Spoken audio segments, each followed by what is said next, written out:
La guerra entre Irán, Estados Unidos e Israel entra en su día número 15, con un movimiento que puede cambiar el equilibrio mundial. El estrecho de Hormuz sigue cerrado, un punto estratégico para donde pasa cerca del 20% del petróleo del planeta, y una cadena de suministros que se ve totalmente afectada. Mientras Donald Trump asegura que la guerra está ganada, la realidad es que la escalada continúa. Estados Unidos prepara el envío de miles de soldados adicionales. El precio del petróleo se dispara y la tensión internacional aumenta. Esta noche vamos a analizar qué está ocurriendo realmente, qué intereses se están moviendo detrás de este conflicto y hasta qué punto el cierre de Hormuz puede provocar una crisis energética y económica a nivel mundial. Además, repasaremos las últimas noticias de última hora, tanto a nivel internacional como las de aquí, España. Lo que está pasando ahora mismo puede cambiar el tablero global, el porvenir de todos los que estamos hoy aquí. Bienvenida a Hilo Rojo, bienvenida a tu casa. Empezamos. Buenas tardes, damas y caballeros. ¿Qué tal, Alba? Buenísimas tardes, encantada de estar aquí como siempre, Héctor, y la verdad es que nada que añadir a tu extraordinaria introducción. No quiero ser dramática ni sensacionalista, pero sí que es cierto que la información que vamos a manejar esta noche es bastante cruda y espero que, bueno, podamos transmitirla desde la serenidad, la lógica, la calma, si se puede decir así, y por supuesto que todos los invitados comenten y compartan lo que sepan y este programa. Don Elías, buenas tardes. ¿Qué tal? ¿Qué tal? Me alegro mucho de estar aquí un día más. Celebremos la vida. Un día más aquí, un día más aquí. Así que bueno, pues nada, solamente comentaros que bueno, que vengo aquí al directo dispuesto a echar por tierra toda la información oficial, porque es que estoy un poco en shock, pero estoy en shock y al mismo tiempo no lo estoy, porque veo tanta normalidad en la gente que no se está alterando por lo que está pasando, porque lo que yo veo es normalidad. Pero bueno, los que estamos aquí, que seremos cuatro gatos como siempre, pues vamos a intentar estar un poco más al día y siempre podremos protegernos con nuestras acciones defensivas. Siempre será mejor estar informado. La información es poder. Hay que dar la lucha al catenacho. Sí, Julio, buenas tardes. Buenas tardes. Voy a empezar con una cosa de la que estaba hablando con mi hija esta tarde, que hemos tenido una charla estupenda. Y no descarto hacer un programa con ella. ¿Sabéis de qué nos estamos hablando en ningún momento? ¿De qué? De Einstein. Y de las aberraciones y de las atrocidades que la élite política y económica mundial, o sea, cómo es realmente esa élite política y económica que nos gobierna. Todo esto, además de muchas cosas, hace que no hablemos de quiénes son los que empiezan y terminan estas guerras. Pero fíjate lo que comentas. O sea, yo creo que ya lejos de. Vamos a dar un titular, vamos a hablar de Netanyahu hoy, pero vamos, a tope. O sea, porque es que hay que hablar. Hay que hablar. Me parece un juego de trilería brutal lo que se ha hecho. O sea, y os lo voy a traer lo que se ha hecho porque dicen, es una cortina muy, muy cara. Sí, efectivamente, es una cortina muy, muy cara. No creo que vaya todo en el tema de los papeles de Epstein, porque prácticamente la gente se ha olvidado de ello ya. O sea, cualquier persona, aquí no, en el canal, evidentemente, porque lo hemos tratado muchas veces, o sea, incluso con Carlos Sánchez y tal, pero yo creo que la gente ha pasado, digamos, por encima un poquito. Bueno, este era el que tenía allí la isla, el que XXX, el que pedían pizzas y helados y demás, y al final pues ha quedado en eso, en una simple cortina de humo. Y creo que la guerra vamos, el tema del conflicto que está habiendo ahora mismo en Oriente Medio, hoy lo vamos a hablar detenidamente, o sea, vamos a sacar cosas aquí que probablemente pues no se hayan sacado todavía, sobre todo con el tema de Netanyahu. Y os vais a quedar los tres así. Porque tiene mucho sentido lo de los últimos 5 o 6 días. Muchísimo sentido. Y os voy a dar mi personal punto de vista. Porque, claro, atándolo con las noticias del Jerusalem Post, del Canal 14, de otros canales que hay en Israel, en la zona de Siria, Líbano y demás, te das cuenta de que, o sea, está todo atado. Lo tienen todo atado. Todo. Todo. Casi No, todo. O sea, algunas personas sí, algunas personas lo tienen atado y juegan a todos los caballos, a los que ganan y a los que pierden. Pero eso está en Israel. En Estados Unidos no. Y, me parece bueno, brutal. O sea, es brutal. Bueno, ya os voy a dar ya una noticia. La finalísima de fútbol se ha cancelado. O sea, se ha cancelado por completo. Es un evento a nivel mundial que trae una repercusión espectacular. Iban a jugar Argentina y España y se ha cancelado. O sea, se iba a jugar en Doha, creo que era al principio. Luego pusieron otras sedes y por temas de seguridad, que al final han dicho, no, es que no nos hemos puesto de acuerdo, no. Son por temas de seguridad. O sea, los desplazamientos de esa gente que iba a ver el partido, pues a lo mejor no se podían dar. Así que hoy vamos a hablar también de ello. Increíble. O sea, el programa que tenemos hoy va a ser explosivo, nunca mejor dicho. Alba, bienvenida de nuevo al Hilo Rojo. Te estaban echando de menos. Mira, aquí te comentaba Israel. Alba sube sustancialmente el nivel del directo. Efectivamente. Hombre, la parte femenina pues siempre tiene otro también punto de vista. Organiza mejor las palabras una detrás de otra y las pone todas con mucho mejor sentido que nosotros. No nos engañemos. Alba, se te escucha un poquito como una especie como de pitido en el micro, como de estática. Igual lo tengo muy alto. Como de estática. A ver, habla. ¿Mejor así? Si no, chillo un poco más. No, yo creo que se oye correcto. Yo creo que el problema era de Julio. Creo que la estática esa venía de Julio, pero bueno, yo creo que ahora ya no se oye. Es que llevaba todo el directo muteada. Sí, pues se escucha como un pitidito, no sé, que lo comenten los suscriptores. Vamos a dar un saludo a Bilum, Jesús, Alejandro, Claudia, Autónomo, Esther, Alberto, Ragnero, Gloria, bienvenidos todos. No dejéis de pulsar el like, que este es vuestro canal. O sea, depende de vosotros mantenerlo, ¿no? Un comentario, un like, simplemente.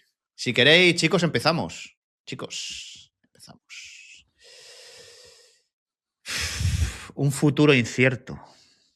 Un futuro incierto. ¿Os suenan esas espigas del centro? ¿De algo? Sí. ¿De qué? ¿De qué, Elías? ¿De qué te Monsanto. De Economist. Monsanto es lo que me viene a la cabeza. Monsanto y Valle. De la portada de The Economist. Muy bien. ¿Y qué pasaba en esa portada? ¿Qué te decían en la portada? Que había que ampliar esas espigas para ver lo que había ahí, lo que ocultaban esas espigas. Madre mía, que se me viene a la cabeza, o sea, haciendo el directo, preparando el directo, se me venían a la mente estas espigas que nos dejaba aquí The Economist en esa portada y hablaba de una hambruna, digamos, entre comillas, repentina, o sea, que iba a llegar. Iba a llegar un momento en el que la cadena de suministros iba a romper por una guerra, supuestamente por la guerra de Rusia y Ucrania, y decían que no. Los países del tercer mundo que no iban a tener para comer, que la cadena de suministro se va a romper. ¿Se puede dar esa fase en esta guerra? Os hago una pregunta. A todos. Hambruna. ¿Julio? Puede ser, o sea, dentro de los posibles escenarios, de los múltiples escenarios, es posible si esto se alarga y no sale la urea, no salen los fertilizantes, si todo eso no sale a países densamente poblados como Malasia, como toda la península indochina, pues sería un problema para estos países, sin duda. Porque, o sea, Europa, pues nos costará más y renunciaremos a Netflix y a un montón de historietas. Pero seguimos siendo un continente rico que puede pagar esos precios. Elías. Bueno, yo creo que nosotros estamos un poquillo con el susto en el cuerpo, pero es lo que ha dicho Julio. Nosotros de momento vamos escapando. Realmente Asia, el sudeste asiático es el que está sufriendo más. no solamente fertilizantes, sino también combustibles, ya tienen restricciones, ya tienen racionamiento en las gasolineras. O sea, si esta guerra, diríamos que uno de los objetivos era fastidiar a China y a todo y a Asia, pues creo que en ese sentido ese objetivo sí que se está cumpliendo un poco. La urea y los fertilizantes van a faltar, va a faltar comida. Uf, sí. Y quiero decirte también otra cosa. La guerra de Ucrania sí que fue un susto, pero la guerra de Ucrania no supuso ningún corte de suministro de absolutamente nada. La guerra de Ucrania supuso ¿cómo se diría? Una redistribución, no. Un realineamiento. Fue reorganizar, fue trazar nuevamente las líneas de suministro. Lo único que ocurrió es que en vez de venir el petróleo ruso a Europa, pues se fue a Asia. En vez de venir, o sea, las cosas cambiaron de compradores, pero no se rompió la cadena de suministro. Ahora sí se puede romper. Yo tengo que destacar el artículo de Julio, lo he difundido y lo he leído esta tarde, buenísimo Julio, y a partir de ahí os voy a contestar, chicos. Bueno, aparte de que me ha encantado tu publicación, Julio, me parece que has aportado en él una perspectiva muy valiosa porque muestra que lo que son los impactos de un shock energético no se reducen únicamente a un aumento inmediato de precios, sino que más bien estás ahí explicando que los problemas energéticos y alimentarios son procesos dinámicos que se van desarrollando en capas y que la sociedad pues, bueno, percibe sus consecuencias mucho después de que la crisis se desate en su origen per se. Entonces, frente a las explicaciones simplistas que están dando, sobre todo en medios de comunicación oficialistas, frente a ello, esta forma de analizar la cadena de efectos ayuda a entender cómo se va propagando realmente un shock y cuáles son sus fases críticas. Entonces, uno de los puntos más fuertes de este artículo es, en mi humilde opinión, cómo conecta la energía con sectores esenciales como la agricultura y la logística. Y esto es una prueba más que parece que se nos olvida, que es normal que se nos olvide porque ahí está la gran infoxicación a la que nos vemos bombardeados. Bueno, muestra la vulnerabilidad del sistema, que no depende únicamente del precio del crudo, sino de la interacción compleja que hay entre transporte, insumos, producción. Destaca la importancia del diésel también, los fertilizantes, la cadena de frío y al final creo que queda claro que un shock energético se traduce también en un shock operativo que realmente afecta a decisiones concretas de empresas, del sector primario también, mucho antes de que el consumidor final, nosotros, el ciudadano de a pie, percibamos el problema. Entonces, que Julio señale la dimensión temporal de todos estos shocks me parece fundamental para todo el ámbito político, las estrategias políticas y de mitigación que se están comenzando a ver que asoman la patita y que a largo plazo seguramente ya se acaben reafirmando. Todo lo que tiene que ver con esta inflación alimentaria, los problemas de disponibilidad, que también haré un comentario al respecto cuando toque, se van a manifestar semanas o incluso meses después de ese golpe inicial que nosotros, por supuesto, no vamos a notar. Entonces, la forma en que se está plasmando cómo la crisis se vuelve socialmente visible, sobre todo a través de la alimentación y el precio de la carne, no me lo quería dejar, me parece muy potente. Una conexión entre todo lo que tiene que ver esta teoría económica de la que tanto hablan los todólogos y esa realidad tan concreta que convierte todo este fenómeno abstracto que estamos viendo, insisto, con la infoxicación, en algo que por fin se puede comprender y que es relevante para cualquier usuario. Muestra el valor real de un análisis detallado y que además, en mi opinión, insisto, está muy bien fundamentado. Así que, al margen de todo esto, yo recomiendo que vayan a leer el artículo de Julio, que está en su Twitter.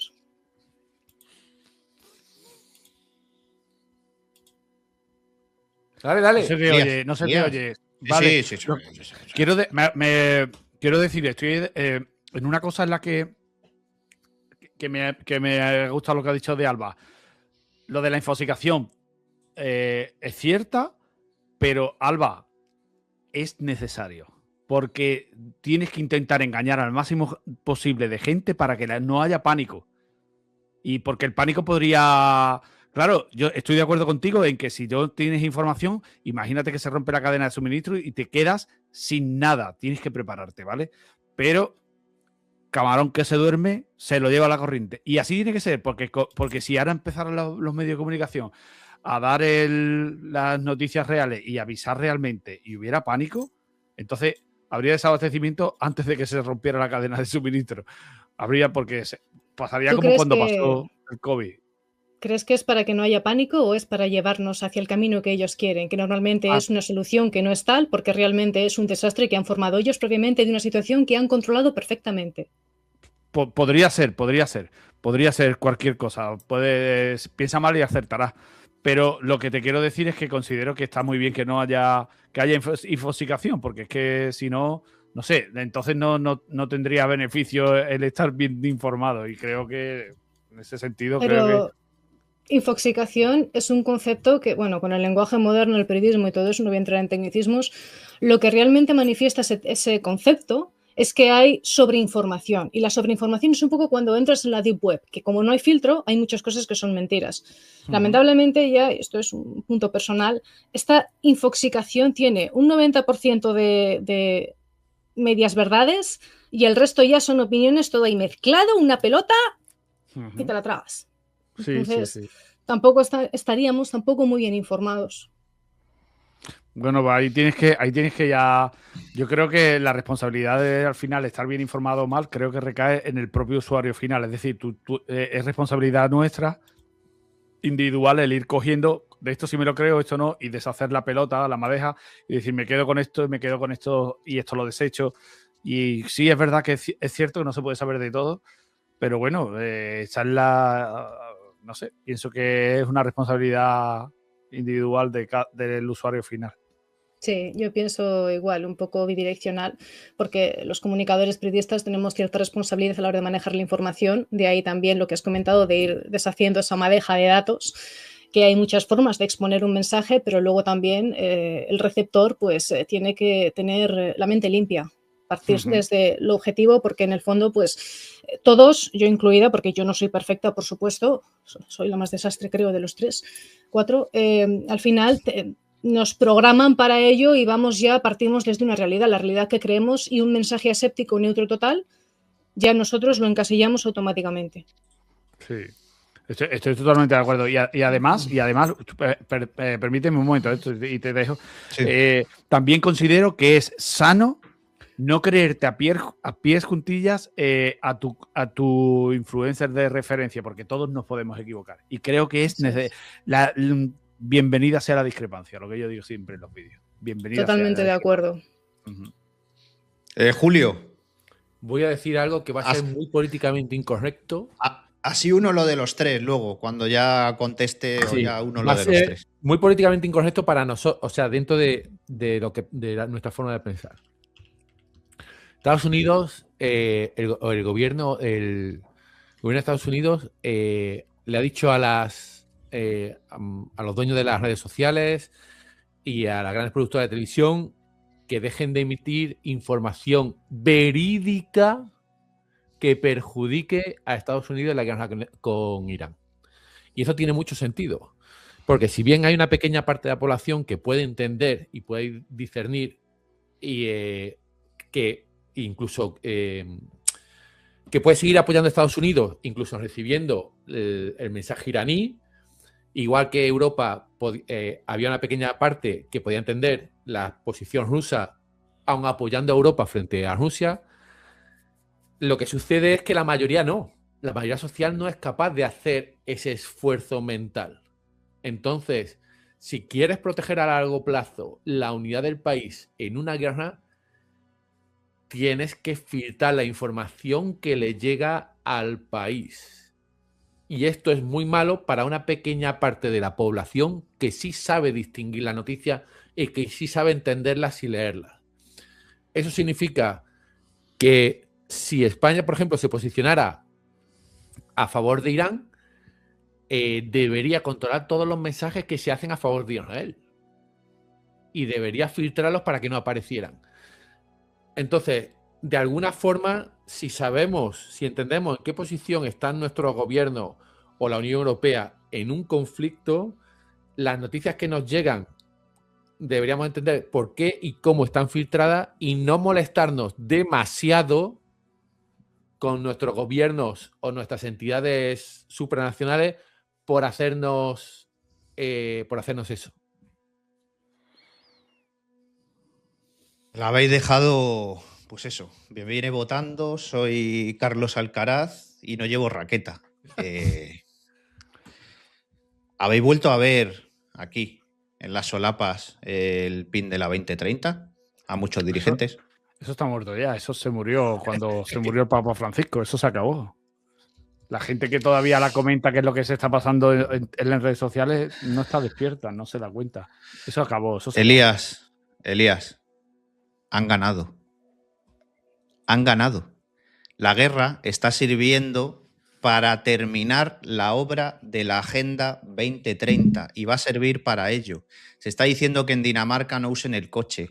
Se está diciendo que en Portugal no se usen determinados coches a partir de no sé cuántos años. En Reino Unido se está incentivando a que se usen el transporte público. Alemania, que lo vamos a ver hoy, Bueno, Alemania ha dicho que no va a volver a usar por ningún motivo, o sea, bajo ningún motivo y bajo ninguna circunstancia, la energía atómica.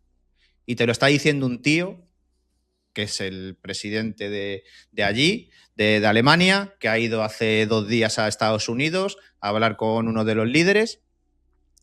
Han ganado. O sea, se está cumpliendo al dedillo. Ciudades de 15 minutos. No vas a poder salir porque vas a tener el diésel, la gasolina a 2,5 €. No vas a poder volar porque no te van a dejar volar porque un vuelo de Madrid a Sevilla, por ejemplo, te va a costar 300 €.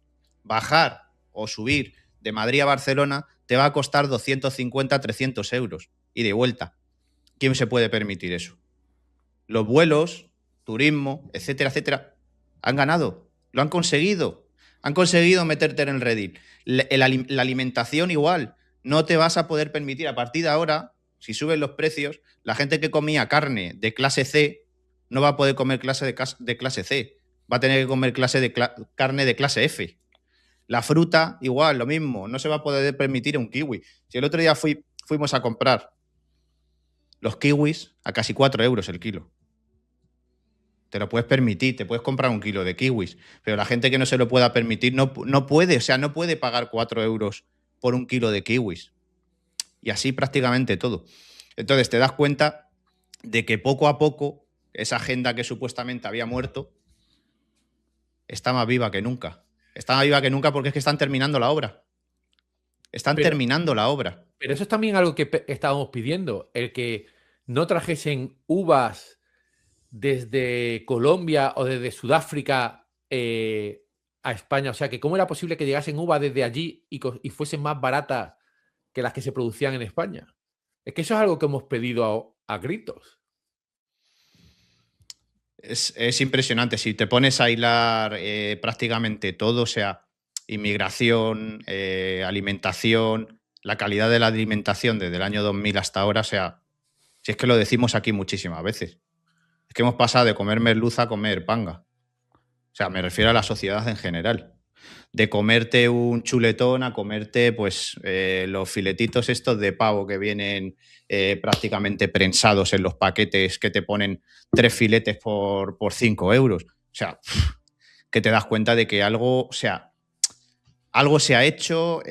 No sé si es para que probablemente sea para que las empresas ganen muchísimo más dinero, tengan muchísimos más beneficios, pero es que todo, o sea, si lo hilamos con la educación igual, si lo hilamos con la información, con los medios de comunicación igual, o sea, está acabado prácticamente todo. Este sistema que teníamos ha acabado por completo. De hecho, lo han eliminado para nosotros.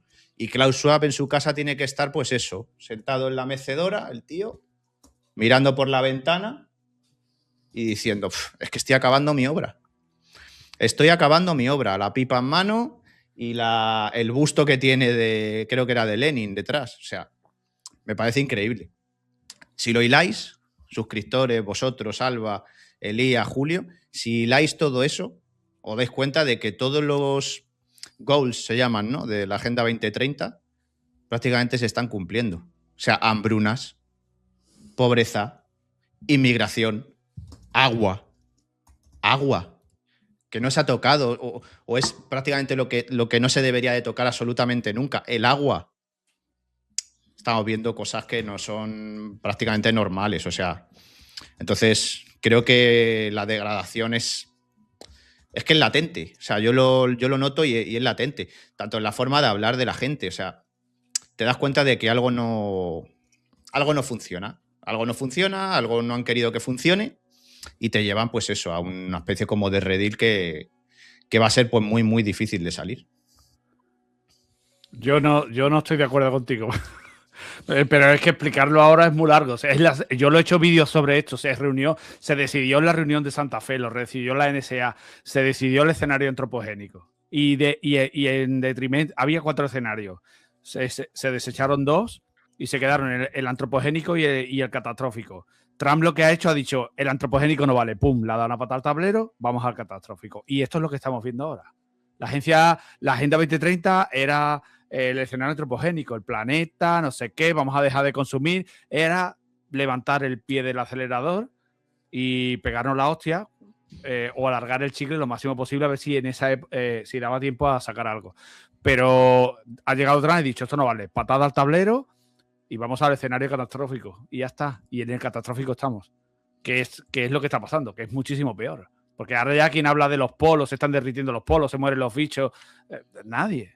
No importa. Estamos en el escenario catastrófico. La agenda se acabó. El objetivo lo han conseguido. El objetivo claro era el que no usaras el coche, no comieras carne, fueras feliz, porque al final te vas a terminar conformando. Ese era el objetivo. El que tú fueras por una carretera de Córdoba o de Jaén y vieras todo lleno de molinos de viento o de paneles solares, lo han conseguido. Han ganado dinero con ello. Han ganado dinero con ello, con el sufrimiento de la sociedad. Totalmente de acuerdo. Sufrimiento. El objetivo era ¿qué hacemos? Que faltan recursos para tanta gente. Se decidió el antropogénico. No ha salido. Venga, vamos a la solución catastrófica. La solución catastrófica es cada uno por su bolsa. Y esto es lo que está pasando. Pero bueno, que tampoco vamos ahora a centrar el vídeo en esto. Son puntos de vista. No, me refiero, no es que lo centremos, sino que habéis hablado de eso, del tema de la cadena de suministro, de que va a haber falta de alimentos y demás. Yo lo hilo con eso.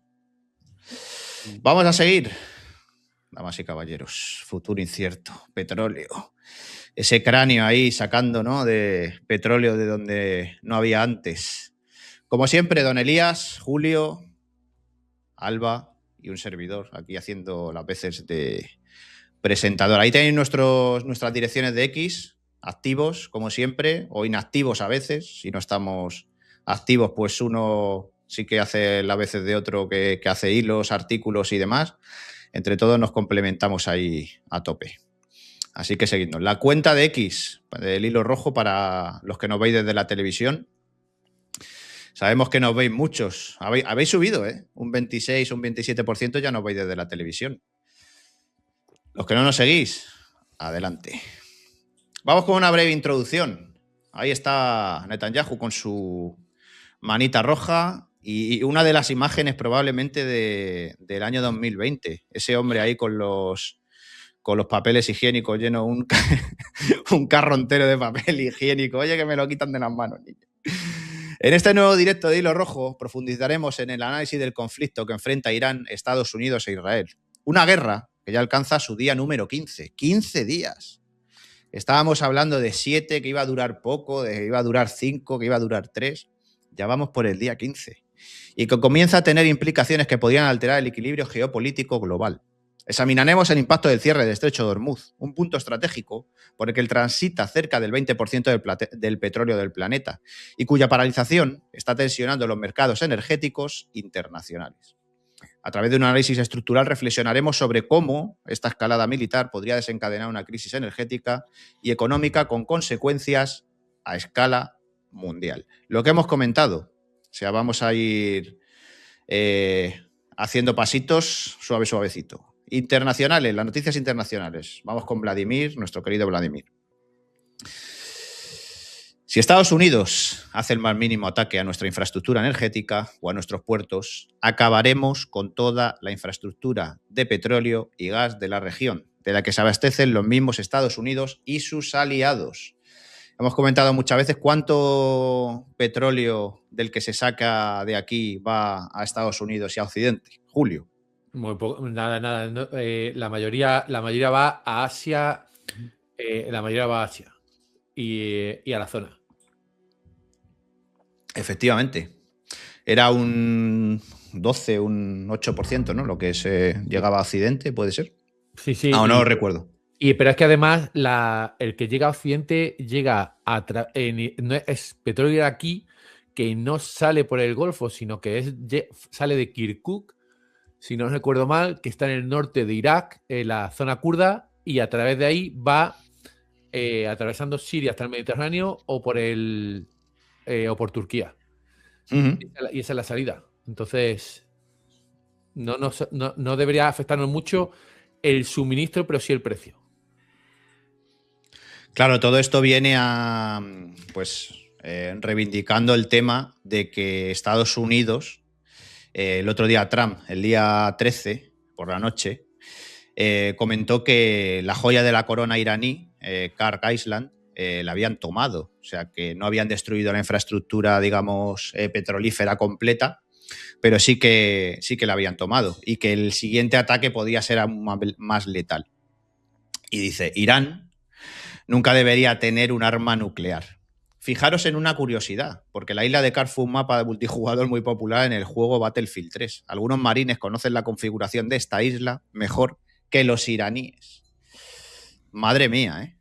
Es que es curioso, ¿eh? Cuanto menos, ¿eh?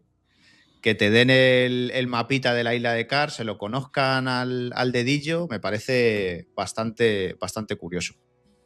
Elías el otro día, no sé si comentaba que esta isla no se podía o no debería de tomarla a Estados Unidos, ¿no, Elías? El tema bueno, del petróleo. de hecho, lo único que han hecho es que esa isla es el 9% del petróleo mundial. Entonces, Estados Unidos ha dado un susto, ha dicho que te puedo dar, pero no ha tocado, No. ha reventado el aeropuerto y infraestructuras civiles, pero no ha tocado ni un solo tubo. Pues al final, pues todo tiene su recorrido, ¿no? Han aprovechado eso, recorrido y precio, totalmente. De hecho, los futbolistas, mismamente, los que están jugando en los países árabes, muchos de ellos han dicho hasta luego, buenas tardes, esto ha durado lo que ha durado, aquí se queda este periplo árabe, nuestro periplo árabe, pero yo me vuelvo a casa. O sea, es un sinvivir. Es un sinvivir porque estás continuamente pensando que o a lo mejor no hay una amenaza tan grande como podría ser en otros países, pero se dan cuenta de que esto va para adelante. Con lo que se ahorran impuestos salen de Dubái en yate privado. La respuesta es no. La respuesta es no porque cuesta un pastizal salir, ¿eh? Ahora puede ser que se gasten en salir todo lo que se han ahorrado en impuestos. Esa es la realidad. Entonces, claro, tú cuando estamos pagando aquí impuestos en España, claro, estamos nos cuesta mucho, pero no solamente estamos pagando lo que se gasta la gente del Congreso, ya sabéis a qué me refiero, no lo voy a decir aquí. Estamos pagando también una estabilidad y estamos pagando un sitio donde poder vivir tranquilos, ¿no? Estamos pagando un sistema. Entonces, hay que valorarlo todo, amigo. Mira, Alba, mira qué cosita aquí, ¿eh? Cómo no la gastan los Países Bajos, ¿eh? ¿Por qué los Países Bajos envían una fragata sin cañón funcional al Mediterráneo? Le han preguntado a la ministra de Defensa del buque de guerra, señora Everton, va a proteger el Mediterráneo sin su arma principal. Un cañón no puede hacer nada contra el peligro del fuego de artillería desde el aire. Es decir, llevan una fragata allí sin cañón. Han llevado a los marineros allí a pues hacer fuerza, ¿no? A tirar petardos o salvas, ¿no? Me parece. Esto yo creo que es para hacer bulto, ¿no, Alba? Parece. Bueno, este tipo de noticias es que además estaba hablándolo esta mañana con un seguidor y me ha dicho que uno de los temas más importantes que ahora mismo parece que está un poco oculto es el tema del mercado y de las criptomonedas, lo que ha ocurrido con la venta de Bitcoin por parte de BlackRock. Entonces, que me tope con noticias como estas o como, por ejemplo, las declaraciones que han hecho desde el gobierno, nuestra opción es decir no a la guerra. Ya, pero a ver, algo, alguna estrategia, no sé, algo, di algo. No a la guerra. Sí, ¿qué más?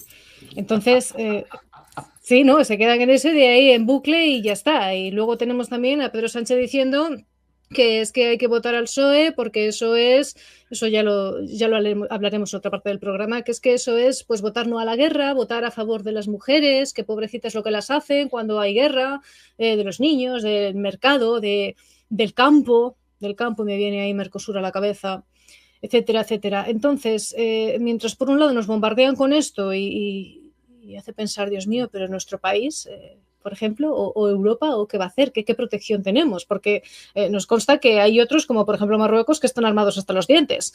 Y encima aquí les damos de comer a sus niños, y no tan niños, pero bueno, eso es otro tema. Y con el tema de las criptomonedas, lo que ahora parece que está intentando esconderse es que se han puesto todos muy nerviosos porque se conoce que BlackRock pues, ha vendido una gran cantidad de Bitcoin antes de la apertura de Wall Street.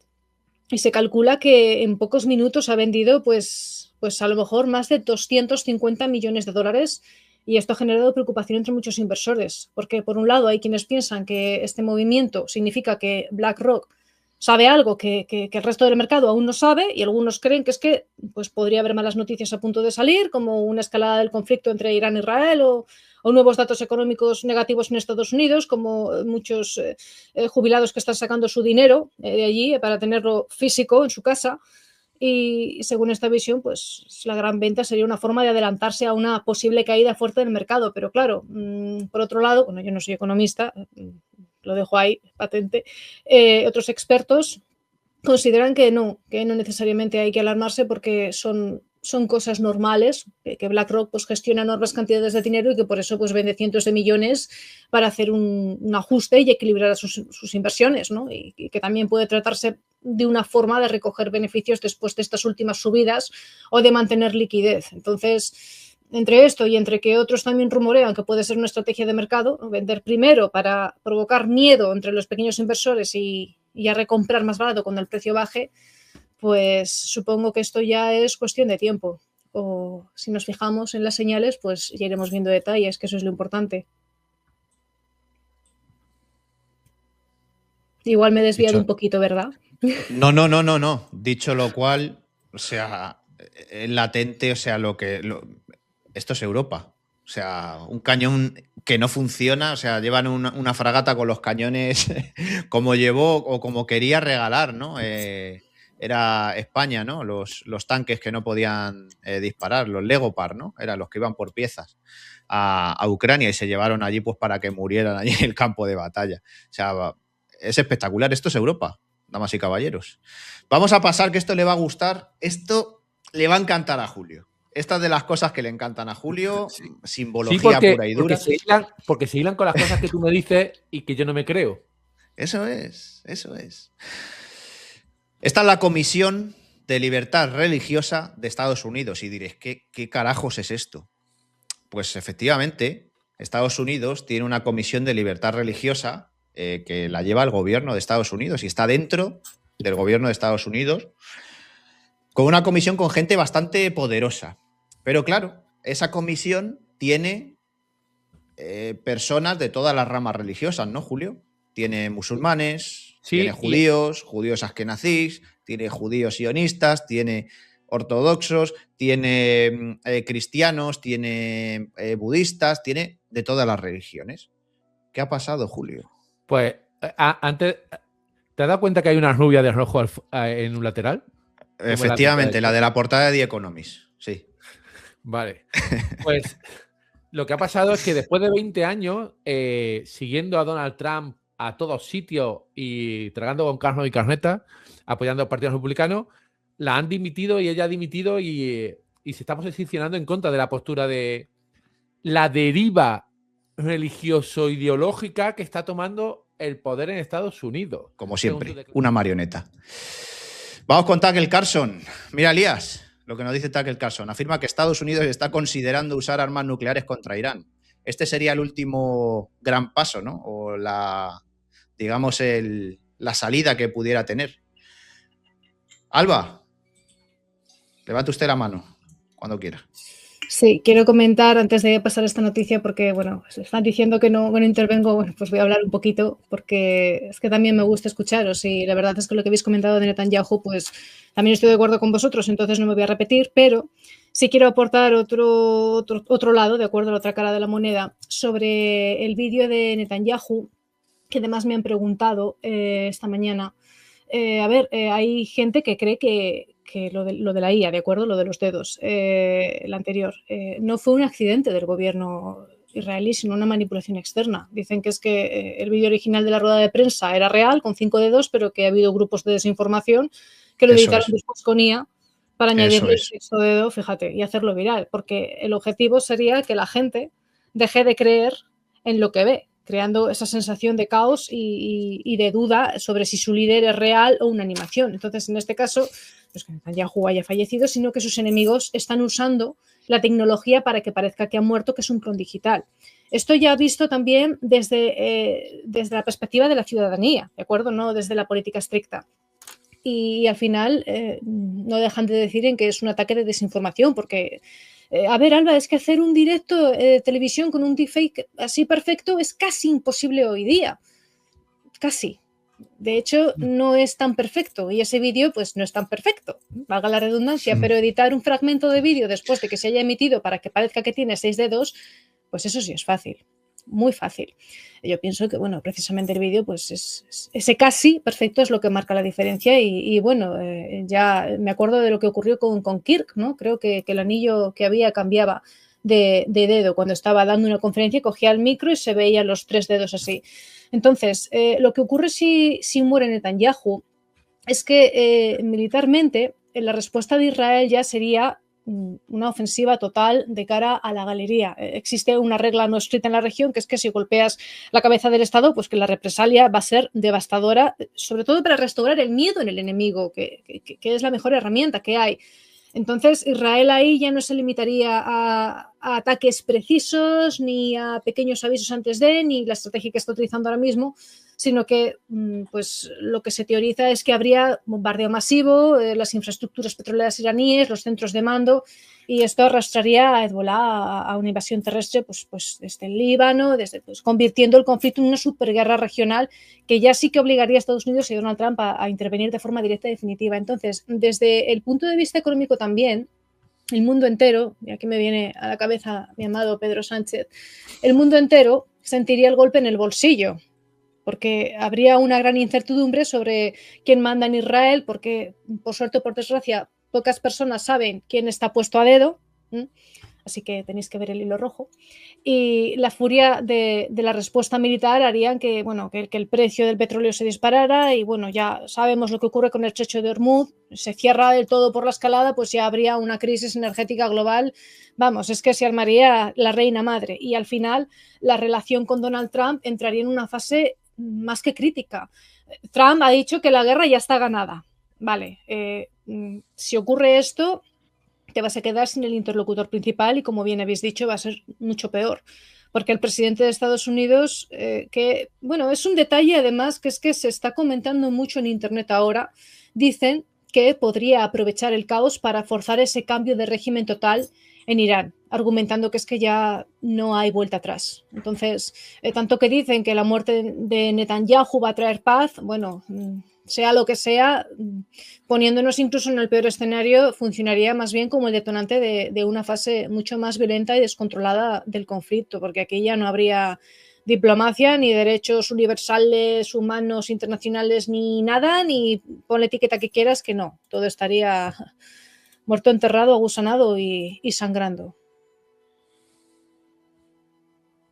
Pues esto es lo que nos comentaba Tucker Carlson. O sea, usar armas nucleares contra Irán. De hecho, fue ayer en su podcast y fue una entrevista con otro periodista también, tema geopolítico, y nos decía esto, que una de las salidas de Estados Unidos y de Israel era el uso de este tipo de armas. Aquí lo comentamos hace una semana y media, y hemos estado comentándolo todas estas 2 semanas últimas.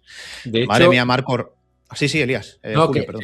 de hecho lo decía, o lo comenté, John Maynard, que es un doctor en Relaciones Internacionales y Geoestrategia de reconocido prestigio, lo ha estado diciendo esta semana, que si esto no acaba pronto, porque la condición de victoria para Irán es aguantar lo suficiente como para ahogar a los países del sudeste asiático.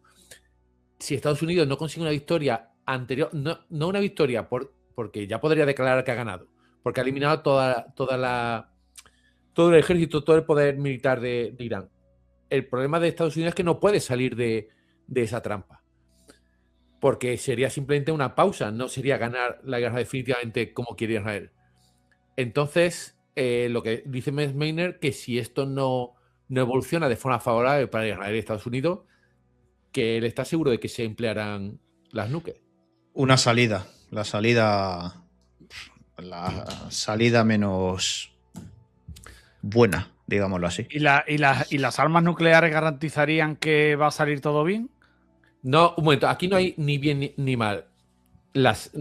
Hay opciones y saber lo que significan cada una de esas opciones. La condición de victoria para Israel es que desaparezca Irán tal como lo conocemos. Lo cual implica una destrucción masiva de todas sus infraestructuras, no solo militares, sino económicas y civiles, para poder reconstruir un país nuevo. Con un shock del tipo al que sufrió Alemania en la Segunda Guerra Mundial. Esa es la condición de victoria para Israel. La condición de victoria para Estados Unidos ya es salir de ahí lo antes posible. Claro. Porque es que además la administración Trump, cada minuto que pasa allí le perjudica. Porque la inflación mundial que está provocando va a trasladarla a Estados Unidos y va a perder las midterm. Sí. Alba. Un pequeño inciso, a ver, más que nada porque están diciendo en el chat que no han oído nunca hablar de John Mearsheimer.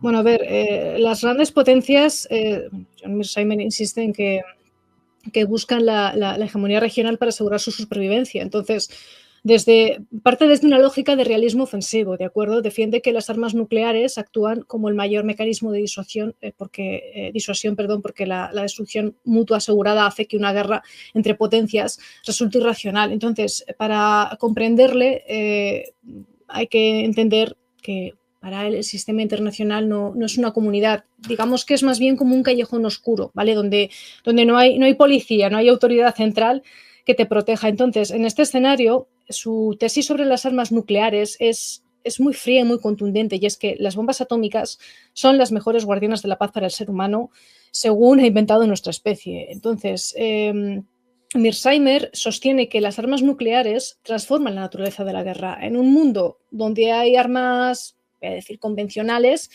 un líder pues quizá puede verse tentado a iniciar una guerra si cree que su estrategia o tecnología le van a dar una victoria rápida. Entonces la MAD, la destrucción mutua asegurada, garantiza que no hay victoria posible, solamente la inmolación mutua. Es algo considerado una bendición para muchos. Tengo que mencionar además de él ese vaticinio que hizo en 1993, que comentó en uno de sus artículos que Ucrania debería conservar sus armas nucleares. Digo esto porque, continuando con su análisis, él usa el conflicto actual como la prueba definitiva de su teoría. Se afirma que si Kiev hubiera mantenido sus misiles, pues Putin jamás habría cruzado la frontera, defienden, porque el riesgo de una escalada nuclear habría superado cualquier beneficio territorial. Pero con Irán se incide en que el hecho de que consiga la bomba no es necesariamente un desastre, sino una consecuencia lógica de la búsqueda de seguridad. Entonces, si Israel tiene armas nucleares y Estados Unidos interviene en la región, Irán se siente vulnerable. Y la lógica de este señor dicta que un Irán nuclear crearía un equilibrio de poder en Oriente Medio, similar al que mantuvo Europa en paz, ¿de acuerdo? Aunque bajo tensión durante la Guerra Fría. Entonces, la disuasión mutua evitaría conflictos de gran escala entre potencias regionales. Esto es lo que se ha ido exponiendo a lo largo del tiempo. La preocupación no es que alguien quiera iniciar una guerra nuclear, sino más bien la escalada inadvertida. Y en los contextos actuales de Ucrania, de Oriente Medio y demás, advierte que si una gran potencia siente que su supervivencia existencial está en juego debido a la ayuda occidental, la doctrina nuclear ya deja de ser teórica para volverse operacional. Y estaríamos jugando con fuego al acorralar a potencias nucleares, ignorando que de cara a la realidad un Estado va a preferir usar el botón rojo antes que desaparecer. No sé si me he explicado con claridad, a lo mejor tiene algún fallo, ya me corregiréis, compañeros. Elías. Sí, yo voy a ser muy breve. Yo no voy a asegurar si Irán tiene o no tiene ya armas nucleares. El que las tiene seguro es Pakistán.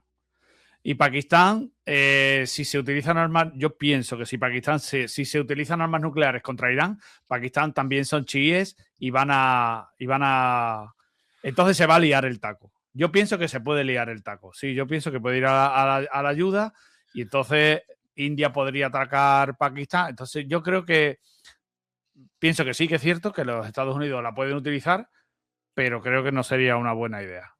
Pero ya puesto, con todo lo que está pasando, ya, ¿qué puede salir mal? Así que... Una cosa que hay que entender es que tanto Rusia como Estados Unidos, su sistema militar no está enfocado para una guerra convencional. Está enfocado para, como decía Alba, para la disuasión. Una de las razones por las que les cuesta tanto a Rusia, le cuesta casi 2 años reconfigurar su guerra contra Ucrania. Su sistema militar para hacer frente a Ucrania, siendo Ucrania mucho más pequeña que Rusia en cuanto a armamento y todo. Porque su sistema militar, su estructura militar está preparada para disuasión, porque las armas nucleares disuadían de cualquier otro sistema. Estados Unidos, su sistema militar, además de crearse para disuasión, estaba creado para actuar siempre con superioridad absoluta. El problema es que en Irán no pueden entrar a pie. No pueden poner botas sobre el terreno por la orografía, porque lo hemos dicho aquí un montón de veces. Es inconquistable. Entonces ahora se encuentra en una situación en la que no puede salir. O sea, Estados Unidos, como le ha dicho China, proclama ya tu historia. Hemos acabado con el sistema de defensa y todos los militares iraníes. Hemos ganado. Hemos ganado. Vamos a dejar ahora que el pueblo decida si quiere continuar, ahora que ya no existen armas que se opongan al pueblo, si quieren continuar con ese régimen. Y se van. El problema es que para Israel esa no es la condición de victoria. Claro.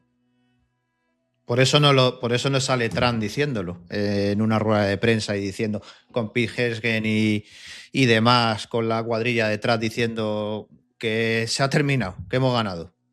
Lo hubieran dicho. No, de hecho lo que ha dicho es que la guerra no se acaba hasta que lo diga Israel, ha dicho. Se le ha escapado en una rueda de prensa. Pues blanco y en botella. Blanco y en botella. Efectivamente, Neus, voy a contestar este comentario. Es una SIOPS de manual. O sea, no sé si habéis visto los vídeos del hombrecillo este. O sea, diciendo, pues, todo para el tema de lo que hemos comentado siempre. Darle la vuelta a la pirámide de las mentiras. Madre mía. Vamos a seguir. Dejamos a Tucker Carlson aquí a un lado. Marco Rubio es el usado para absolutamente todo. ¿Dónde está J.D. Vance? Vuelvo a repetir. ¿Dónde está J.D. Vance? No sale, o sea, no aparece. Es el futuro presidente de Estados Unidos. Este es el usado, o sea, este es el que baila el agua a los ayatolás, el que va a Cuba, el mecánico, el cocinero, es absolutamente todo. El que va a Europa a que le peinen el flequillo, al que le den un par de aplausos. Y J.D. Vance tranquilamente en su casa contando ovejitas. Marco Rubio creo que va a pasar a la historia como el usado. Vamos a seguir lo que comentábamos antes. El economista Stefan Kotz sobre la política climática alemana. Somos el único país del mundo que intenta abastecerse únicamente de energías renovables. Y esto es de ayer. Merz defiende que el adiós de Alemania a la energía nuclear es irreversible. Desde el año 2023, su objetivo ha sido eliminar toda energía nuclear. Vamos a ver un pequeño billete que hemos traído aquí para que veáis la gráfica de lo que ha sido la desintegración de la energía nuclear en Alemania en pro de la China. Ah, vale, lo he visto. Madre mía, ¿eh? Desde el 93 es muy simple, o sea, es una gráfica muy simple, pero que da a entender cómo va eliminando, desde el año 2001, prácticamente, va eliminando esa energía nuclear. Si AfD ganase en Alemania, Fijaros. ¿revertiría la situación o no? Yo pienso que no. Yo pienso que no se puede revertir porque los alemanes tampoco hay uranio para que no, tío. Es que es que estamos en un match point mundial, tío, energético. En un match point energético mundial. Si es que no sé, ¿cómo vas a revertir nada? Tenemos que dar un salto civilizacional y ya está. Es impresionante cómo llega a cero ya en el 2023 y vemos cómo ha duplicado, o sea, todo el poder que tenía Alemania en energía nuclear lo duplica China. O sea, las políticas alemanas asustan, ¿eh? O sea, dan absoluto pavor. Vamos a ir a las políticas también danesas. Por favor, Dinamarca insta a los ciudadanos a evitar conducir a medida que aumentan los precios del petróleo. Jueves 12 de marzo. Esto lo ha dicho el ministro de Energía danés, que ha pedido a los ciudadanos que reduzcan su consumo de energía en medio del actual conflicto en Oriente Medio. Y usan la excusa de pues, el conflicto en Oriente Medio, la guerra en Irán, pues, todo lo que tiene que ver con la guerra de Irán para eliminar ese consumidor de a pie. Sí, Elías. Mira lo que dice aquí el usuario. Dice, a quemar carbón, efectivamente. Y porque el carbón todavía queda. Pero ya los fundamentalistas climáticos se han encargado de reventar las centrales de carbón. Así que por mucho que quede, nosotros no las podemos quemar, aunque nos quede carbón. Un abrazo, Carlitos. Un abrazo, Carlitos. Compañeros, vamos a los confinamientos energéticos. Los confinamientos energéticos se van a dar cuando esté el diésel y la gasolina a precios en los que no pueda la gente echar ni llenar el depósito. Sí, Elías. Quiero decir otra cosa. El salto de Alemania a la energía nuclear es que no se puede dar porque no se puede, porque no queda uranio, porque es una... Vamos a ver, la energía nuclear es carísima. Es carísima. ¿Cómo la pagamos? ¿Cómo se paga? Es que es muy cara. Me parece que Hinkley Point está otra vez. Es que no se va. Yo creo que no se va a terminar. No estoy al día, ¿eh? Pero es que no se. Es que cuesta un ojal. Es que cuesta un ojal. Es que es muy cara. Me da igual lo que diga operador nuclear y todo lo que queráis. La energía nuclear es carísima. Y además no hay uranio. Es que no sé yo. Bueno. Uranio tiene Irán, ¿eh? Por cierto. Tiene Irán uranio, ¿eh? Pues que están esperando los iraníes a ver quién va por él. Tienen uranio, los iraníes. El otro día lo dijo Trump, que quería entrar por el uranio. Pero, Héctor, una cosa que os quiero decir. Vamos a ver. Tú sacas las barritas de uranio. Imagínate, las procesas y dices, venga, ahora las voy a poner como combustible nuclear. Y tú las tienes al 100% de energía, ¿vale? Pues cuando están al 90% de energía, las tienes que cambiar. Ya no te valen. Es que es un absurdo, tío. Es que no sé cómo lo verá la gente. Sí, es que, vamos, yo por ejemplo considero que es un absurdo desmantelar las centrales nucleares que ya están hechas. Hostia, pues exprímelas hasta el final de su día. No las quites por fundamentalismo climático. Pero crear nuevas centrales, ¿para qué? Si es que no hay uranio. Es que, yo qué sé, tío. Eso es una chorrada, tío. Es que no hay energía. Tenemos que aceptar que estamos en un punto crítico de la generación energética a nivel mundial. Necesitamos algo nuevo. Y ahí es donde hay que poner la pasta. Es lo que toca. Yo seguiría lo que está haciendo China. Centrales nucleares de torio, de lo que fuera, con mix de renovables, con mix de carbón, de petróleo, de gas, de lo que haga falta. Pero energía, meter mucha energía en el sistema. Porque sin energía no te mueves. No te mueves, no piensas, no haces cosas. Y si no haces cosas, no pasan cosas.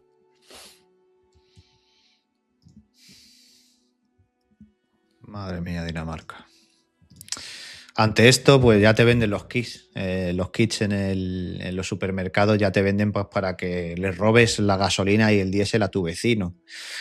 Te están vendiendo los kits ya en los supermercados. Dentro de la Mercadona tendrás el típico kit para poder asaltar el depósito de tu vecino y que digas, oye, que se ha evaporado de no usarlo.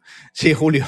Es que se me ha olvidado decirlo. Lo que se ha aprobado, aprobó si no recuerdo mal, el 25 de febrero la Unión Europea, fue la posibilidad de que se instalasen mini reactores nucleares a lo largo y ancho de toda Europa. Y creo que que me corrija Elías, que creo que es para estabilizar sobre todo la energía de las renovables. Lo que se pretende es que se construyan mini reactores como los que llevan los submarinos nucleares, como los que llevan los grandes portacontenedores, para que se pueda estabilizar la red de energía renovable. Sí, tenemos un problemón, había que estabilizar, porque claro, cuando te pasa una nube, a ti la potencia te cae el 90% por el día, y te pasa una nube y te cae la potencia el 90%. Entonces, con eso tú estabilizarías. Pero claro, ahora...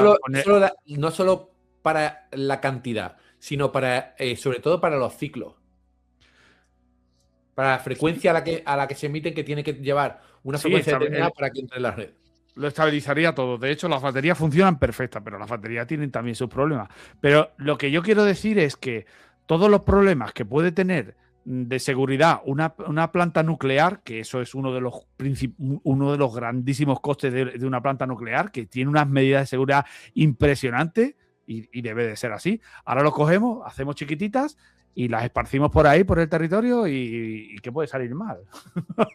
Vamos a ponerle baterías nucleares a los coches, a los barcos petroleros, a los portacontenedores, y que los lleven filipinos. Si es que, ¿qué puede salir mal? Si es que, joder, ¿qué puede salir mal, tío? Es que me parece una auténtica locura. Tenemos un problema energético, tenemos que levantar el pie hasta que salga otra cosa, y no nos queda otra. Y claro, los políticos, ¿cómo te van a decir eso?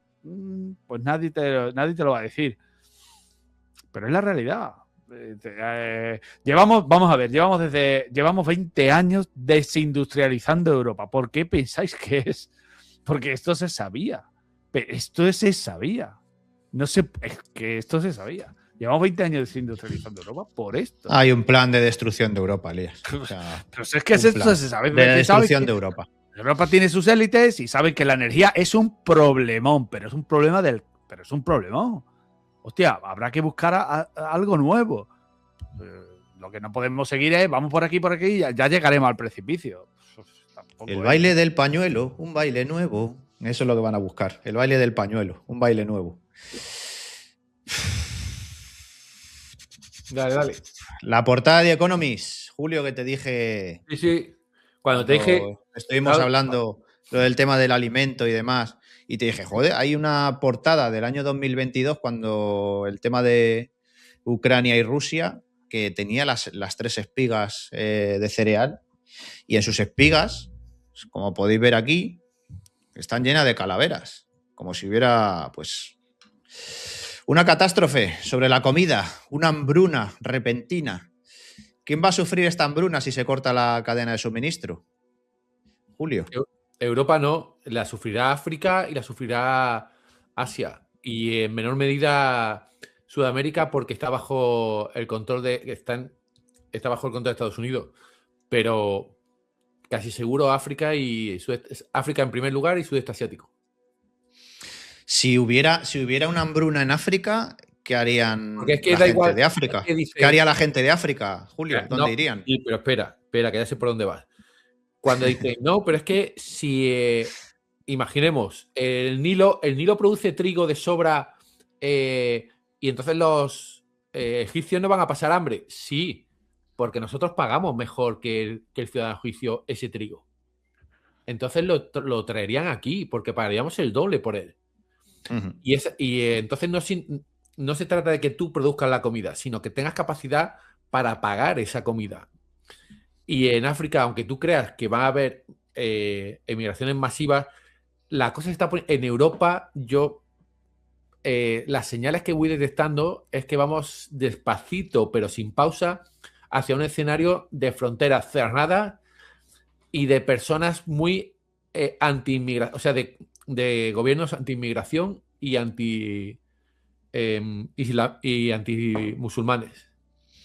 Y como siempre España haciendo la contra, porque España a sus cosas. Después de dar sanidad pública a los inmigrantes ilegales, pues A ver, efecto llamada, Pero operaciones. eso es lo que están haciendo, pero si es que al final es contraproducente, porque cuanto más fuerces a las personas a que vean la realidad, tú veías, me parece que lo ha publicado Alba, el de una muchacha en Cataluña, en Mataró, que llegaba a una urgencia y le decían, no, tiene que esperar y tiene que pagar, porque se había olvidado en la urgencia llevar la cartilla sanitaria, la tarjeta sanitaria. Y mira alrededor y ve a un montón de gente, inmigrantes sin papeles que lo están atendiendo, lo que hace es radicalizarte. Ándale. Cada vez que pasan ese tipo de cosas, te radicalizas más y toda la población en Europa está cada día que pasan más radicalizada. Sí, Alba. Creo que iba antes serías. No, Vale, Elías. Yo muy rápido, solamente decir que hay comentarios aquí que me están diciendo, Elías, no te enteras, tenemos que ir por la energía nuclear. ¿Vosotros estáis dispuestos a mandar a vuestros hijos a defender eso que estáis diciendo? Porque habrá que ir a por el uranio, ¿no? Y aquí en cuanto llega un ataúd, no veas la gente, ¿eh? O sea, hay que decrecer, es que no queda otra. Solo quería decir eso, ¿eh? Pero es que la gente se pone muy bien puesta, que no, que Elías, que no te enteras, que hay que ir al nuclear, ¿eh? Vas a mandar tú ahí a tu hijo al ejército, en el ejército, a que defienda, sacarle, porque habrá que quitarle el uranio a alguien, ¿no? Digo yo. Es que la gente se pone muy bien puesta detrás del teclado, ¿eh? Somos todos muy espléndidos, pero alguien tendrá que ir allí, ¿no? Digo yo. Irán. Sí, bueno. No, Alba. Sí, vale. Dale, Alba. Bueno, he pasado por el chat privado el enlace de ese testimonio, por si lo queréis difundir por algún otro lado, el canal de Telegram, lo que sea. A ver, respecto al tema de alimentación, suministros y demás, ahora mismo en España se intenta insistir subliminalmente en que vamos a sufrir mucho y se discute si va a venir un estado de crisis, sobre todo acentuado, sin quererlo y sin saberlo, por nosotros mismos. Es decir, que siembren el pánico y nos asuste y ya a partir de ahí, pues...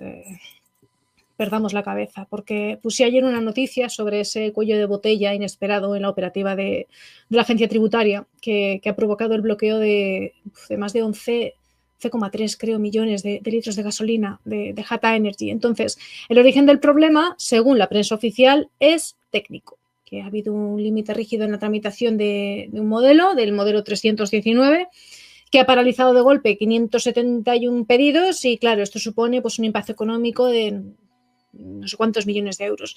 Lo más grave es que, claro, el combustible existe y está ahí disponible en los depósitos, pero la burocracia impide que llegue a su destino. Y este tapón administrativo, está dejando a decenas de gasolineras independientes sin suministro justo cuando la demanda es más alta y el mercado internacional está histérico por la guerra en Oriente Medio. Y Jata Energy ya ha advertido que, bueno, que si Hacienda no desbloquea el trámite, que el sector logístico sufrirá un efecto dominó que inevitablemente terminará en una subida de precios para el consumidor final. El bolsillo sufre, pero el nuestro. Este incidente, bueno, casualidad, dicen puramente, casualidad para uno, para otros, como digo yo, pues casualidades causales. Para muchos, pues no es una simple casualidad que estos errores administrativos ocurran siempre en momentos de máxima tensión global. Se señala ahí un patrón que se repite, que ante una crisis externa aparecen obstáculos internos que no se sabe tampoco cómo ni por qué paralicen el suministro a pesar de que las reservas son suficientes. Entonces, un análisis de esta situación es que se podrían estar generando desabastecimientos artificiales con varios efectos inmediatos. Por lo menos yo veo aquí 3. Justificar fuertes subidas de precios, porque claro, si hay menos combustible disponible en las gasolineras, pues el precio aumenta por una aparente escasez, aunque el producto pues esté ahí, en puertos o almacenes. Facilitar el control y el racionamiento, porque bueno, pues la falta de producto pues, permite imponer límites de compra, acostumbrar a la población a una escasez gestionada y ya pues por último yo diría que incluso generar miedo y mayor aceptación de medidas de control. Situaciones similares ya se vieron en la época del bicho con, ¿de acuerdo?, el bozal y el papel higiénico. Más tarde con el aceite de oliva famoso. Me parece que también llegó incluso el de girasol con lo ocurrido con la guerra en Ucrania, porque había temor a quedarse sin productos básicos y esto pues es que no hay más que mirar hacia atrás y ver cómo las tensiones sociales han cambiado de una manera abismal comportamientos de consumo. Entonces, esto podría ser otro matiz a tratar. Bueno, yo lo dejo ahí y la audiencia que opine. Me ha gustado mucho lo que comenta Alba, porque que eso esté pasando es muy posible, y más sabiendo que es muy de los que están al mando del país. Es muy de ellos, eso es muy de ellos. Y bueno, y solamente quería comentar un comentario aquí que hay aquí, responder un comentario que dice: Elías, están vendiendo la escasez. Pero es que no la escasez, joder, que recursos hay, que lo que es definitivo es el denominador de la ecuación. Tú dices, yo tengo 10 para repartir entre 2, no es que tengo 10 para repartir entre 1000.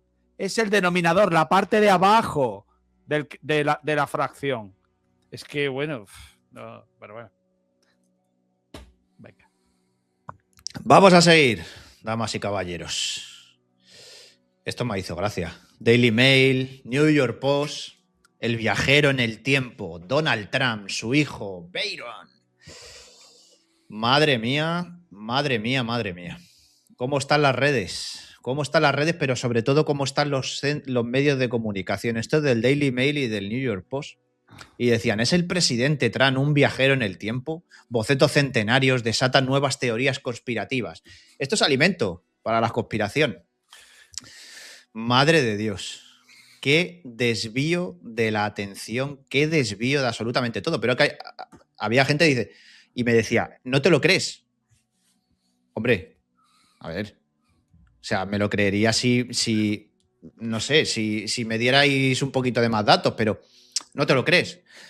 Fijaros, y me mandaban esto. John George Trump, Instituto el MIT de Massachusetts, el tecnológico, y estuvo trabajando en el acelerador de partículas del CERN, 1907 a 1985. John George Trump.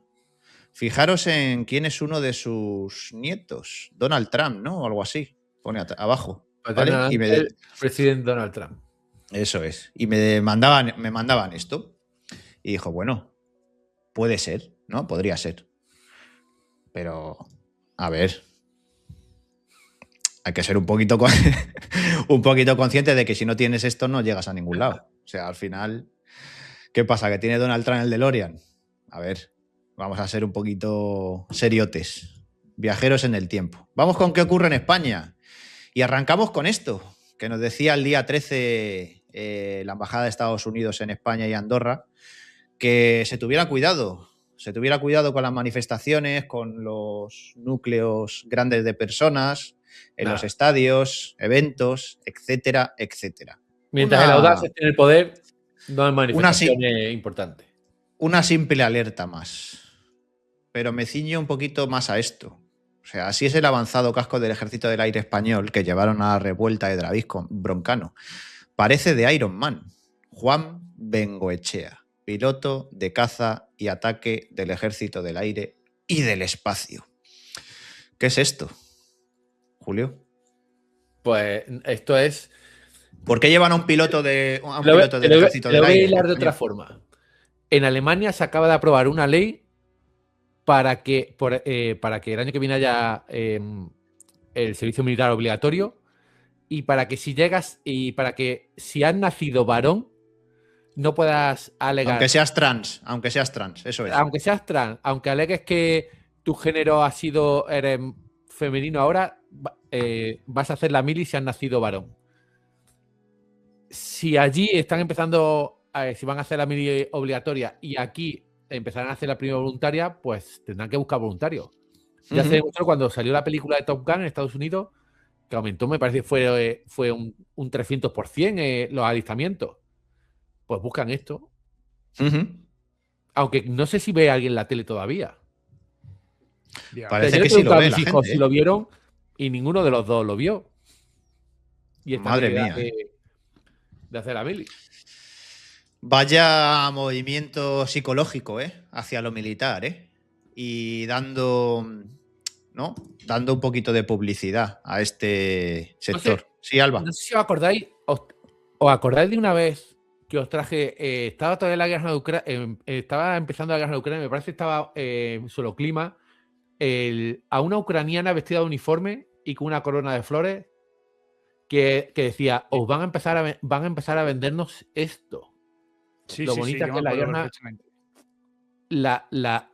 lo bonita que es la guerra. Y eso es lo que están haciendo. Empezar a vender. Las brigadas LGTBI, ¿os acordáis? Que dijimos, va a haber hasta brigadas LGTBI plus. Sí, Alba. Sí, respecto a lo que habéis dicho de la propaganda, televisión y no televisión, anda que no se han utilizado los youtubers o también cantantes, artistas varios para ponerse ahí y fomentar, pues como ocurrió en su momento con Elvis Presley y la vacunación. Y con el caso de Europa, me estoy acordando ahora mismo de cómo Francia, Alemania y Reino Unido se han sumado a la ofensiva de Estados Unidos e Israel contra Irán por la falta de acuerdo en la Unión Europea. Entonces, observando lo que está ocurriendo con todo esto, se ve muy claro cómo las grandes potencias europeas no son tan neutrales como aparentan, porque, Francia, Alemania y Reino Unido pues han decidido sumarse, dando su apoyo logístico y militar. España e Italia quedan de momento aisladas, o al menos de actuar, actúan pasivamente en comparación con los demás dentro de la Unión Europea. Y esto es una fuerte evidencia de la división europea y la facilidad con la que los países acaban alineándose, va a decir con el amo, dueño y señor, pero bueno, con los intereses estratégicos y seguridad en juego, incluso después de proclamarse neutrales, defensores de la diplomacia. Y estas historias lo que nos recuerdan es, aparte de las consecuencias sociales, que no solo son geopolíticos, también afectan a millones de personas, pues como esto que estáis comentando del ejército, toda esta presión que va a haber con las represalias va a generar flujos masivos de refugiados hacia Europa. Y tarde o temprano los gobiernos que ahora se muestran tan firmes, digo yo, se verán obligados a gestionar esa crisis humanitaria, ¿no? Porque aquí, vamos, es la misma dinámica de siempre. Primero la intervención, luego la catástrofe humanitaria y ya la presión sobre la población para asumir las consecuencias, porque, vuelvo a repetir, pagamos los de siempre. Parece llamativo de todo esto, cómo esta situación está combinando la política, la seguridad y también la responsabilidad social. Es que la Unión Europea habla de diplomacia y derechos humanos, pero cuando toca actuar a intereses estratégicos, a alianzas, deja en evidencia esa hipocresía de la naturalidad. Es que por dinero baila el perro. Es un conflicto que recuerda que las decisiones de los líderes se traducen en realidades concretas para la población. Millones de personas desplazadas, riesgos económicos, tensiones, y al final acaba siendo esto un efecto dominó que llega hasta nuestras vidas cotidianas, por desgracia. Una pregunta que te voy a hacer, Alba. ¿Tú no crees que eso, que en realidad lo que hay es un mensaje oficial y una realidad? Es decir, el gobierno dice, queremos hacer esto, pero tenemos que vender esto. Y funcionan por sistema así. Eso es lo que realmente hay, porque yo creo que las grandes masas de gente no entenderían que un gobierno actuara lejos de él a favor de lo bueno en contra de lo malo. Creo que la gente no tiene capacidad para... La gente normal no tiene capacidad para Sufrimiento para tan eso. sumamente grande que te haga hacer así en tu cabeza un chispazo y te des cuenta del momento en el que estás viviendo o hacia dónde vas, mejor dicho. ¿Y no creeríais que quizá ese momento está a punto de ocurrir? Porque de hecho el gobierno ha instaurado, por ejemplo, lo del odio con H. ¿No creéis que quizá las redes sociales empiezan ya a ser un campo de batalla y puro fuego y el sistema o los gobernantes ya no se hacen con la población?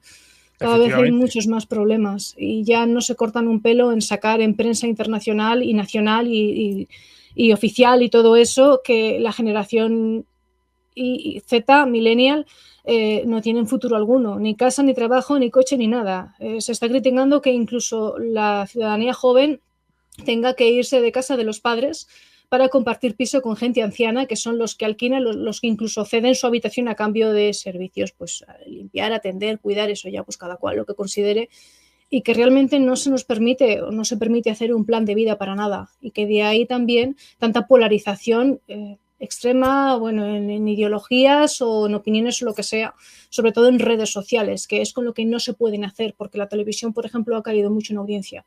Ya cuando yo era más jovencita y estaba en periodismo, había unas disputas tremendas en la carrera, porque estaban los periodistas clásicos, ¿no? Los perros viejos ahí enfadados, porque es que fíjate, los niñetos en YouTube que se han creído, que se han creído, han fundado hasta sus medios de comunicación, tienen más acciones que tú en Antena 3 y derivados y encima te está llevando la delantera porque sabe hablar mejor que tú, porque tú sigues ahí con el vocabulario de cuando hace 50 años. Que me parece muy bien y entiendo que lo nuevo no siempre está tampoco tan perfecto y tan maravilloso. pero es que esto ha sido algo que ha ido progresivamente a goteo, que al final cada uno pues está saltando y luchando por lo que más lo duele. Y en este caso, pues es esa práctica, esa puesta en práctica de no tendrás nada y serás feliz. Y si el odio del que hablan con H, que lo vamos a tratar ahora, si lo hablamos ahora ya lo pasamos y es porque saben que va a llegar un momento en el que la tensión o que las cuerdas se van a tensar tan sumamente demasiado en la sociedad para poder controlar ese tipo de mensaje o esos mensajes de, entre comillas, odio, porque lo saben que puede llegar a pasar. Sí, Julio. Vuelvo y soy muy pesado todos los fines de semana con lo mismo.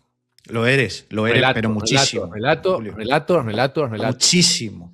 Una sociedad para estar unida y para avanzar necesita un relato unificador. Lamentable, y es que es lamentable, pero si el relato que triunfa es el nuestro, nos sentimos agradecidos y decimos que es el relato verdadero y que es el relato con el que tenemos que salir adelante, y si ese es el relato del otro, luchamos por no meternos porque no nos capte ese relato. Pero todos los países, todas las naciones solo avanzan cuando tienen un relato único. Eso de la historieta esta buenista de que la diversidad nos hace mejores, no, porque nos hace remar en direcciones opuestas. Necesitamos un relato único. Nos guste o no, a medida que las cosas se pongan peor, a medida que nos despertemos de estas vacaciones de la historia, como decían hace poco, el relato se va a imponer de forma más dura. En España no me preocupo, porque como le digo mucho a Elías, cuando falta el demonio, viene sin el cubo o se le ha olvidado la escoba. Entonces no me preocupo, pero en Alemania, Francia, Reino Unido, estoy seguro de que el relato se va a imponer por la fuerza, porque ya ha pasado. Porque el alemán, el idioma alemán que se escribe no es el mismo que de hace 100 años. Se impuso por la fuerza en toda Alemania. En Francia se eliminaron por la fuerza y con ejecuciones públicas eliminan todos los regionalismos. La cosa de que en España siga habiendo catalanes, vascos, gallegos, asturianos, eso es impensable en el resto de Europa, porque en el resto de Europa se toma muy en serio el relato y aniquila todos los relatos minoritarios para dejar uno único. Y a medida que las cosas se pongan más difíciles, se impondrá ese relato. Y odio, pues creo que es una forma casi infantil de iniciar ese proceso. Y que no va a funcionar, por supuesto. Yo quiero decir una cosa, Alba.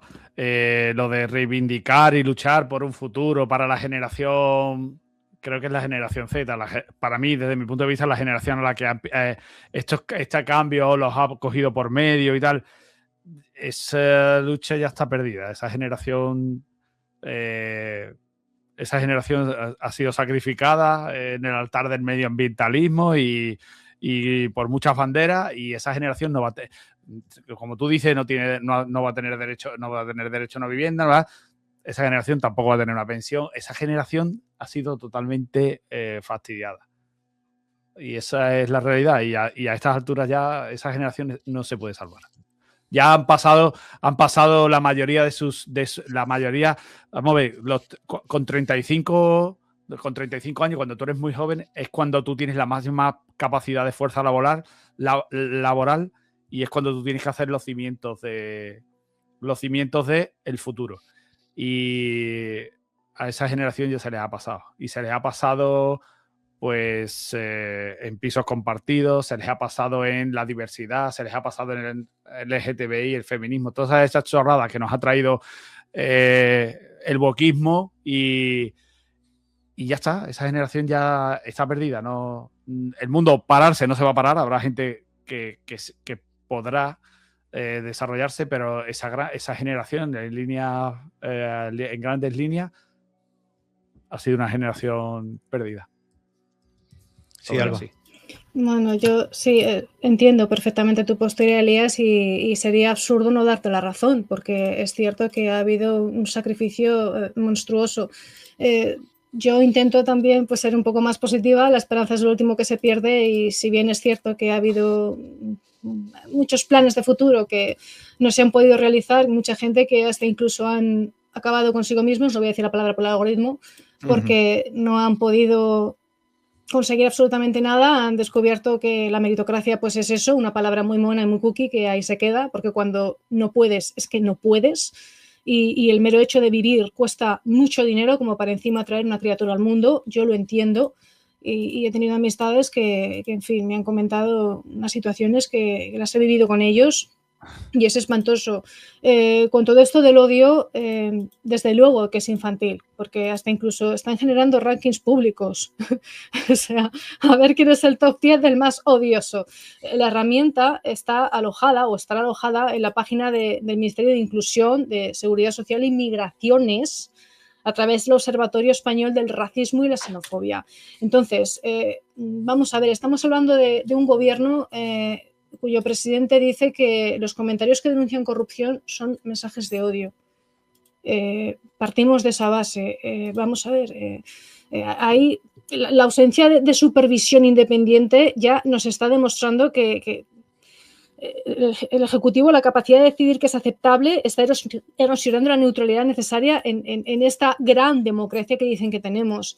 Hay una paradoja evidente que se presenta como defensora contra la polarización y a la vez está institucionalizando la vigilancia selectiva en un contexto donde el propio gobierno ha sido ese factor de polarización.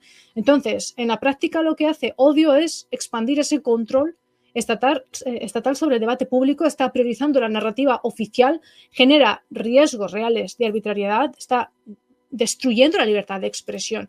Es que seguramente toquemos luego el tema de la inmigración, bueno, pues todo lo que no encaje con la dinámica de las marronas será delito de odio. Y luego tenemos el uso de la IA, que para moderar contenidos eso es nada, es otro problema más. Algoritmos que desde luego no son neutrales. Un algoritmo per se no es neutral, ¿vale? Pero es que se corona, porque va a reflejar los sesgos de quienes lo han creado y programado. Van a amplificar desigualdades y prejuicios que quizá pues, ya existan en el caso de víctimas que como tal pues, han sufrido X circunstancias y de otro sector poblacional que son víctimas, pero que, claro, son víctimas de segunda porque es políticamente incorrecto. Por ejemplo, ese odio hacia la familia tradicional, esa destrucción o asco hacia la raza blanca, que tanto que decían que tiene que haber una sustitución porque el hombre blanco, tal. Bueno, yo ahí veo ideología, acto de fe, falacia, opinión disfrazada de información, victimismo, porque declaraciones de cierta persona, que no voy a dar nombres para que no haya problemas, que dicen que es que nuestros maridos nos matan, nos hacen esto, nos hacen lo otro. Chica, ¿con quién te has casado? No sé, vamos a ver, más que nada porque, en fin, que a mí me hayan tenido años atrás que amenazar, que gritar, incluso que insultar en reuniones de contenido o antes de salir al aire en un plató en directo, que me calle, que no diga cosas como la nacionalidad de un agresor, disculpa, ¿por qué? No, porque es que eso está generando odio, Alba, ¿no te enteras o qué? No hablamos de odiar personas ni colectivos, hablamos de hechos concretos, ¿vale? Vamos a empezar por ahí. Y lo que pasa con determinados tipos de hombre, por poner un ejemplo, que agreden a determinado tipo de mujer, no es un acto de odio generalizado, es un patrón de conducta que sigue ahí, que se repite, y esconderlo con esa etiqueta de discurso de odio no lo hace desaparecer, lo está empeorando. Y no solamente con el tema femenino, es como lo ha acontecido en los Campos Elíseos en fechas navideñas, que Francia tuvo que suspender la celebración tradicional de Año Nuevo porque había una crisis. Y dijeron en los medios oficialistas, crisis vinculada a la gran cantidad de inmigrantes ilegales en la región y la incapacidad del Estado para garantizar la seguridad en grandes concentraciones. En Reino Unido, el odio hacia las comunidades musulmanas se está sentando con mayor fuerza porque se advirtió para ellos, para los musulmanes, que los trenes y autobuses se están convirtiendo en espacios inseguros para muchos, sobre todo para mujeres musulmanas y niños en edad escolar. Se está distorsionando toda la información con este odio con H. Se está imponiendo una visión correcta entre comillas, insisto, en el que cualquier otra opinión es un ataque o una amenaza. Y eso ya comienza a ser un crimen. Ya termina dividiendo la sociedad en bloquecitos irreconocibles. Y al final, con el tiempo, la gente, pues sí, va comprando el relato oficial que les vendas, porque deja de confiar en absolutamente todo, en medios, en instituciones, incluso en su propio juicio, porque ve que la narrativa oficial se privilegia sobre los hechos. Y respecto a esto diré que si hoy hay tanta fuerza en las redes sociales es precisamente como respuesta a esa policía de pensamiento, a ese Ministerio de la Verdad que está intentando tapar el sol con un dedo. Pero es que, por otro lado, ya termino, volvemos al mismo problema, la polarización. porque lo he comentado antes, que incluso un dato objetivo se reinterpreta por oleadas de usuarios que ya llegan con un marco mental preprogramado, con prejuicios, con creencias previas, y yo lo entiendo, porque yo misma muchas veces tengo que pararme a pensar y decir, no, vamos a ver, esto aquí tiene que haber algo que yo no importa la información en sí, importa cómo encaja en la narrativa que cada grupo quiere ver, y con eso es con lo que están jugando. Pues dicho esto, que está al hablar del militar Juan Bengoechea, nos preguntamos por qué no te dicen el segundo apellido. Julio, ¿por qué no te dicen el segundo apellido? Por Dios. ¿Por qué no nos dicen dicen el segundo apellido? Hombre, porque si todos los días. Claro. Si es difícil es difícil poner la tele y que no salga Franco de alguna forma, o alguno de sus ministros, pues imagínate si sale el nombre completo del muchacho ese. Han llevado a la televisión a una persona muy especial para reivindicar este tema del ejército. Sí. Y es que Juan Bengoechea tiene de segundo apellido Vara de Rey. La familia Vara de Rey es una destacada saga militar española con raíces en Málaga y fuerte vinculación con Ibiza, conocida por su servicio bélico desde el siglo XVIII. El miembro más ilustre fue el general Joaquín Vara de Rey Rubio, 1840 a 1898, héroe de la batalla del Caney en Cuba, condecorado con la Lagrada de San Fernando. Y vuelvo a decir, ¡qué casualidad! O sea, ¡qué casualidad! Estas casualidades pues nunca vienen solas. Por cierto, pulsad el like. Vamos a seguir con Odio. ¡Ay, Odio, eh! Nuestro amigo Jim Carrey en esta película. Por cierto, perdona que te interrumpa. Hay un movidón en redes sociales, sobre todo en las que llegan a gente mucho más joven que nosotros. Quizás Alba esté al tanto de esto. Que dicen que Jim Carrey lo mataron y han puesto a un doble de él a llevar su vida yo pública. Lo he visto, pero hace ya lo que se ha disfigurado la cara con Botox. Eso es lo que también, ha hecho. pero es que incluso su discurso era muy, digamos, muy antiimperio, contraalineado con Trump, y ahora es muy alineado con.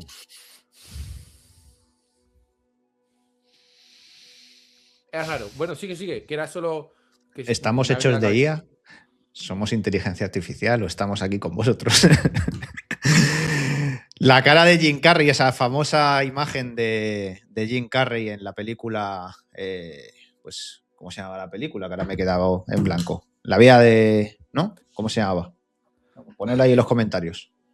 Di que sí. El show de Truman, perdón, el show de Truman, efectivamente, el show de Truman. Que está ahí en el espejo, el tío se dibuja ahí como en la luna, tal, etcétera, etcétera. Eso es. No, bueno, astronauta. Quería salir. El gran problema de fondo de la herramienta del gobierno contra el odio. Y nos dice Pedrito, fijaros en lo que nos dice Pedrito. El acoso no es que se esconda en los mensajes públicos. El acoso se esconde en los mensajes privados. En los mensajes privados. Y dice aquí Daniel Gascón. De hecho, es una verdadera democracia. Ningún mensaje debería de ser privado.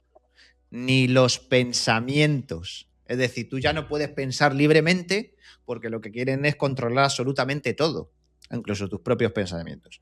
Si te inquieta que se sepa, es porque no serán del todo buenos. O sea, la doble, ¿no?, vara de medir esta de si piensas algo malo, es que es malo. Y no lo digas, no lo pienses. Madre mía, el libre pensamiento acabando a unos niveles espectaculares.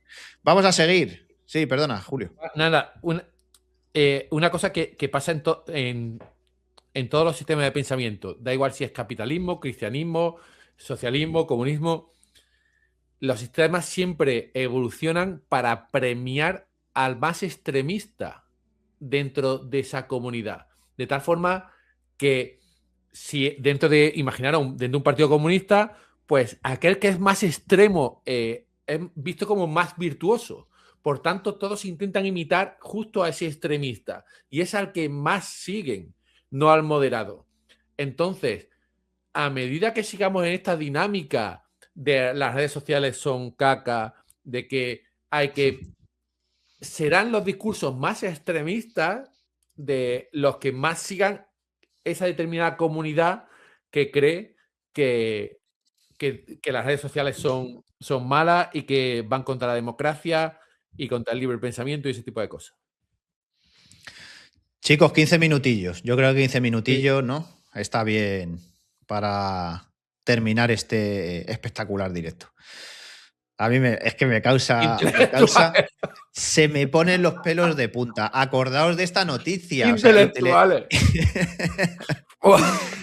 Intelectuales como Sara Santaolalla, Pablo Iglesias, Pardo de Vera y Évole sacan un manifiesto contra el odio. Recordad esto, que fue creo que hace un mes o así, o sea, fue en febrero. Pardo de Vera está para hablar. Évole igual. O sea, que le dan las perplejias esas que le dan. Y Sara Santaolalla igual. O sea, Pablo Iglesias están para hablar todos los que han dicho aquí Juan Maraña y Maruja Torres. O sea, es espectacular. Espectacular. El Ejecutivo apeló a la doctrina flexible de la Junta Electoral para que aceptara su versión fake de identidad digital. ¿Sabéis para qué es? Para votar sin necesidad de verificar su autenticidad tecnológica. Esto lo están perfeccionando para cuando lleguen las elecciones generales, pues dar cabida a todo este sistema de votos que van a canalizar a través de este sistema. Cultura admite 480.000 euros del bono cultural en gastos indebidos como discotecas y copas. Esto ya lo hablamos, yo creo que hace tiempo, y decíamos, se lo van a gastar en estas cositas. De hecho, ha habido hasta en temas de apuestas. O sea, se ha filtrado que también ha habido en temas de apuestas porque había, claro, hay bares que sí que aceptan el sistema de apuestas y los chavales pues se lo han gastado. Claro, con 18 años pues puedes apostar. Un fallo de Hacienda. Qué casualidad, en estos tiempos que corre. Esto no ha salido a la tele. Deja sin combustible al cuarto mayor distribuidor de España y afecta a 570 gasolineras españolas. Ahora, lo estaba comentando antes. Esto lo he comentado yo antes. Sí, lo ha comentado antes. Vale. Lo de Ata Energy, sí. Pues efectivamente, 570 gasolineras, fallo de Hacienda, casualidades de la vida, en el momento cumbre, digámoslo así. Quiero decir una cosa con respecto a esta noticia, rápida. Yo he estado este fin de semana en un evento. He estado todo el fin de semana en un evento. Y he conocido a un montón de gente. Y hemos estado charlando, cenando, diferentes. He estado hablando con una persona que trabaja en la industria petrolera. Y me ha tranquilizado en el sentido de que aquí en principio no habría desabastecimiento. Nosotros solamente en ese sentido, ¿no? De que no va a faltar combustible. Lo que sí es cierto, que lo que sí que va a pasar va a ser que el precio sí que nos va a afectar, como decía Julio al principio. El precio sí nos va a afectar. Entonces, bueno, una vez que se acabe las reservas que tiene cada país, que empiecen a escasear, y si viene un barco petrolero hacia España, por ejemplo, con uno de nuestros países suministradores, si llegan los chinos y sueltan a $5 más el barril, pues el barco se da la vuelta y se va para allá. Eso es lo que sí, o sea, en ese sentido nosotros estamos abastecidos por ahora. ¿Qué ha pasado esto? Esto es burocracia o papeleo, temas legales o lo que sea. Vamos a seguir. Radio Televisión Española cierra 2025 con un superávit de 45 millones de euros. Y diréis, espectacular, ¿eh? 45 millones de euros. Es mentira, o sea, no es espectacular. Lo primero que digo es mentira. Pero es que la SEPI rescató en el año 2025 a Radio Televisión Española con un préstamo de 700 millones de euros. Claro. Madre mía, por Dios. 1.500 y algo de millones. Creo que son 1.500 y algo millones lo que se gasta en Televisión Española. Es una pasada, ¿no? A la anual. Y te dicen superávit de 45 millones. Después que la SEPI le metiera 700 millones. Claro. Vamos, por Dios. Es que no hay que ser Albert Einstein para hacer este tipo de cuenta. O sea, me parece increíble. La guerra pone por las nubes la cesta de la compra. Ahora el dios Sol ya no es Putin. Es la guerra de Irán. Entonces le van a echar la culpa a todo. Hace lluvias torrenciales durante X días, la guerra de Irán. Un sol que va a derretir los polos, la guerra de Irán. Sube los combustibles, la guerra de Irán. Los donetes del supermercado, la guerra de Irán. Todo se va a llevar la guerra de Irán. Entonces, ¿Ha metido gol el Real Club Deportivo Español al Barcelona? La guerra de Irán. Tiene su dios sol. Es el nuevo dios sol, la guerra de Irán. Y lo van a usar los gobiernos. Cualquier gobierno que esté prácticamente en quiebra, en bancarrota, lo va a usar para eso, para seguir esquilmando a la sociedad en general. Sí, Alba. Sí, respecto a todo esto sobre España, Sánchez, bueno, fíjate tú que mientras está todo esto así tan caliente, hay instituciones de peso como Morgan Stanley que comenzaron a restringir los reembolsos en sus fondos de crédito privados. Supuestamente En ese momento, eso deberíamos haber entrado hoy, sí. Bueno, pero lo comentamos ya el otro día. Sí, en el anterior programa ya lo comentamos. Extremadamente significativo. Bueno, con esto entonces no me voy a detener mucho, pero simplemente eso, comentaban que era una medida que busca evitar una fuga de liquidez, pero que, bueno, inevitablemente pues genera desconfianza. A esto se suman gigantes como el JP Morgan, tras un montón de rebajas en las calificaciones crediticias, BlackRock, que ha reforzado la sensación de que el dinero fácil se ha terminado, lo que comentábamos antes, lo de las criptomonedas en España. El impacto es sobre todo directo en el bolsillo del ciudadano. Lo vuelvo a remarcar ahí, porque CaixaBank, por ejemplo, ya advierte que la escalada bélica pues, derivará previsiblemente en una subida de las hipotecas. Sánchez hizo unas declaraciones muy reveladoras que decían que esta guerra nos iba a destrozar y que él usaría todos los recursos del Estado, todos, para proteger a los españoles de los efectos de la guerra de Irán. Claro, su plan es decir no a la guerra. Entonces, de todas sus declaraciones, a mí me llama la atención cómo Sánchez aprovecha esa guerra de Irán como telón de fondo para reforzar ese mensaje electoral que es lo que decía minutos atrás, ¿no? Que vincula la paz internacional con medidas internas que casualmente son claves para su partido, como proteger a trabajadores, el campo, la violencia de género, y es un ejemplo de cómo un conflicto externo se usa para consolidar esa narrativa política doméstica, porque lo presenta como parte de su defensa de los ciudadanos frente a la guerra. Supongo que si estás en contra de esto o simplemente te haces una mera pregunta, ya estás cometiendo delito de odio con H y eres un criminal. Todo conectado bajo un mismo mensaje, que quien vote al PSOE está apoyando la paz, la justicia social y la protección de los más vulnerables. A ver, Sánchez pidió concentrar el voto de toda la izquierda en su partido para derrotar a la derecha en Castilla y León, y bueno, aquí reivindicó su postura pacifista, lo comparó con la oposición española a la guerra de Irak en 2003, también hizo ahí un refrito de todo y aseguró que defender la paz y el derecho internacional es ser patriota y que la guerra perjudica pues a todo esto, que mientras que quienes apoyan el conflicto, pues si apoyas el conflicto es porque no sufres ninguna consecuencia. Dice, y bueno, hablo de la violencia de género, de las mujeres de Burgos, criticó al PP, a Vox y a pesar de toda esta retórica oficial, la Reserva Federal sí que ha comenzado a inyectar liquidez silenciosamente. Ha comprado activos por valor de unos 40.000 millones con M, no con B, de dólares, que históricamente estas pequeñas intervenciones son el preludio de una expansión masiva del balance general para evitar un colapso sistemático, pero quizá otro de los datos más alarmantes provenga pues, del ciudadano medio de Estados Unidos, que es lo que decía antes, según datos de Vanguard y otros periódicos oficialistas. Los estadounidenses ya han retirado de sus cuentas de jubilación todo lo posible, pero a un ritmo alarmante. Entonces, con esto ya termino. Me parece también una puntillita que indica ese adelanto de desesperación económica. La gente está quemando sus ahorros y el futuro en sí para sobrevivir al presente y empieza acaparando el dinero físico.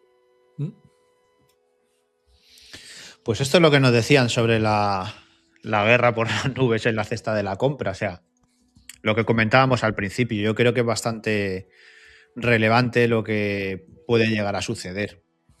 Va a haber gente pues, que no se vaya a poder permitir alimentos que consumía ahora mismo. A lo mejor hay momentos en los que ya no se pueda llegar a permitir ese tipo de alimentos. Y es una pena, porque al final pagan justos por pecadores. La sombra de los 2 euros al repostar en la gasolinera.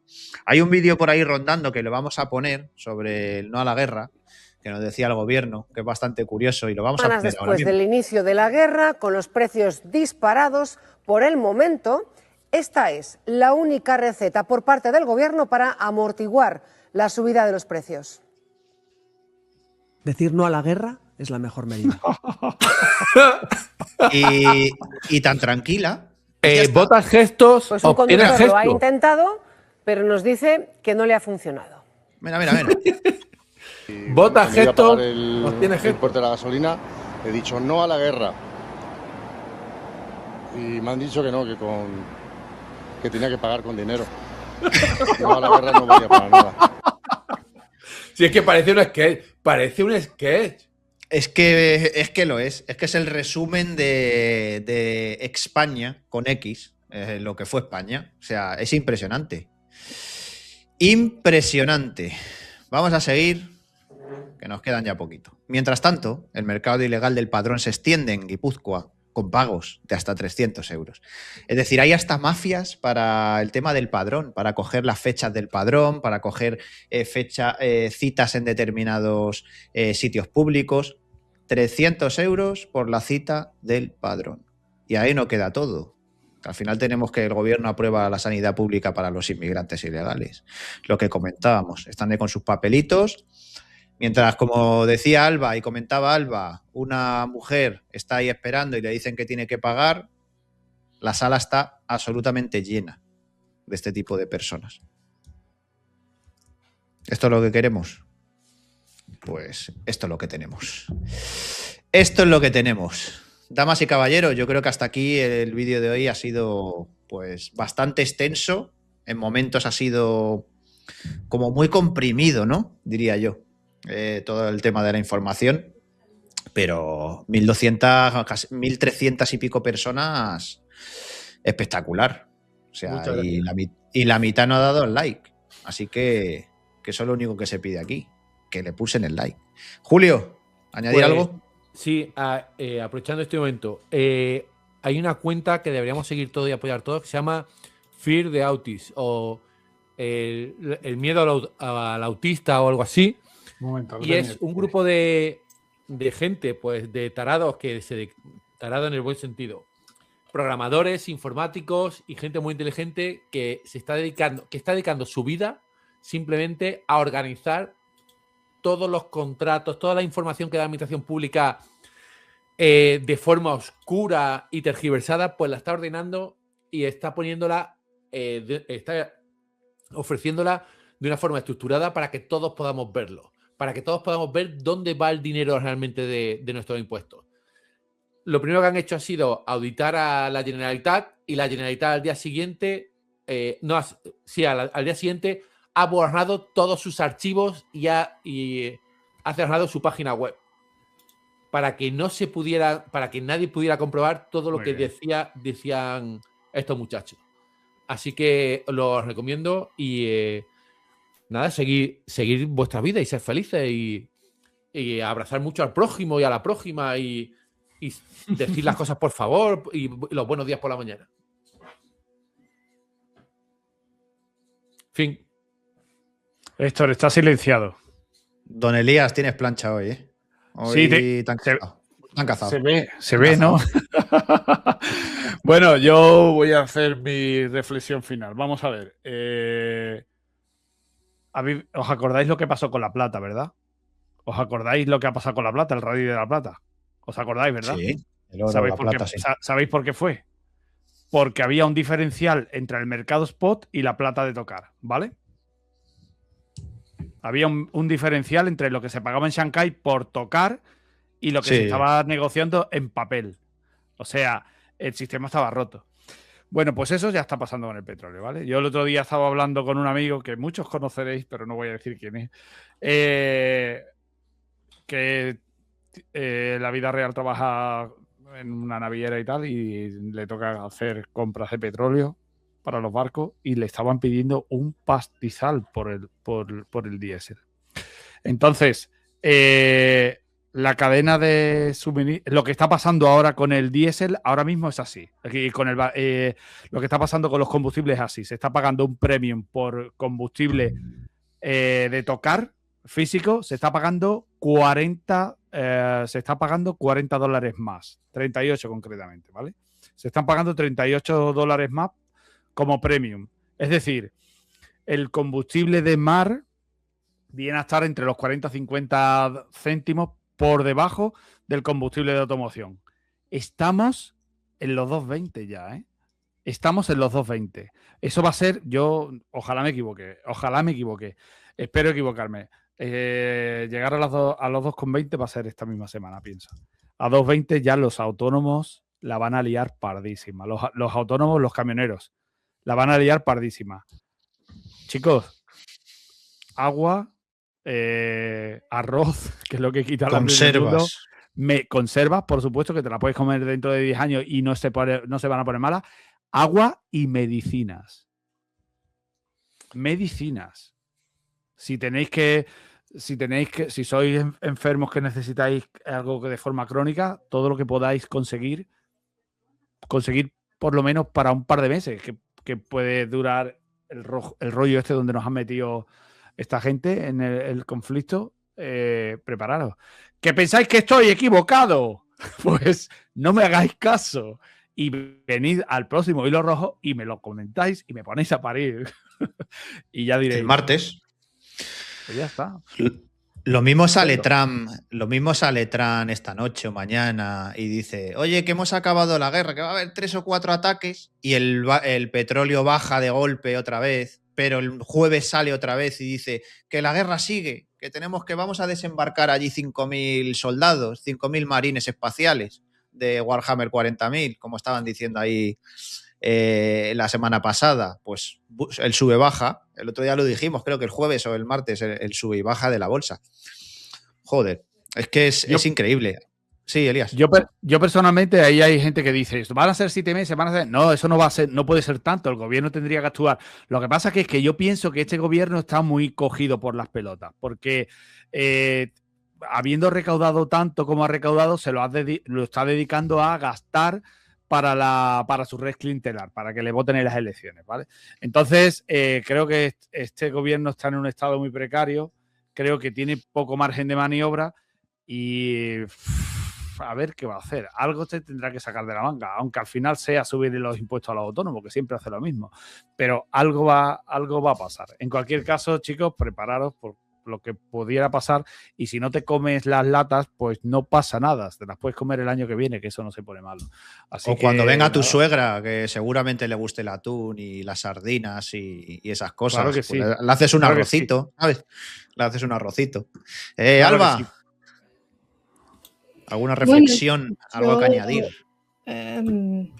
Poco voy a añadir de tema geopolítico porque en el fondo, pues como bien habéis dicho, las cosas son muy cambiantes. He estado leyendo un poco los comentarios del chat, maravillosos, 1.000.000 de gracias por todo el apoyo, por todo el cariño, de verdad, de corazón, y la verdad es que creo que queda claro que desean un reseteo y que están apretándonos las tuercas al máximo, que pese a todo yo quiero decir que el sistema tiene que seguir temblando, porque mientras haya gente despierta, siempre va a haber un futuro.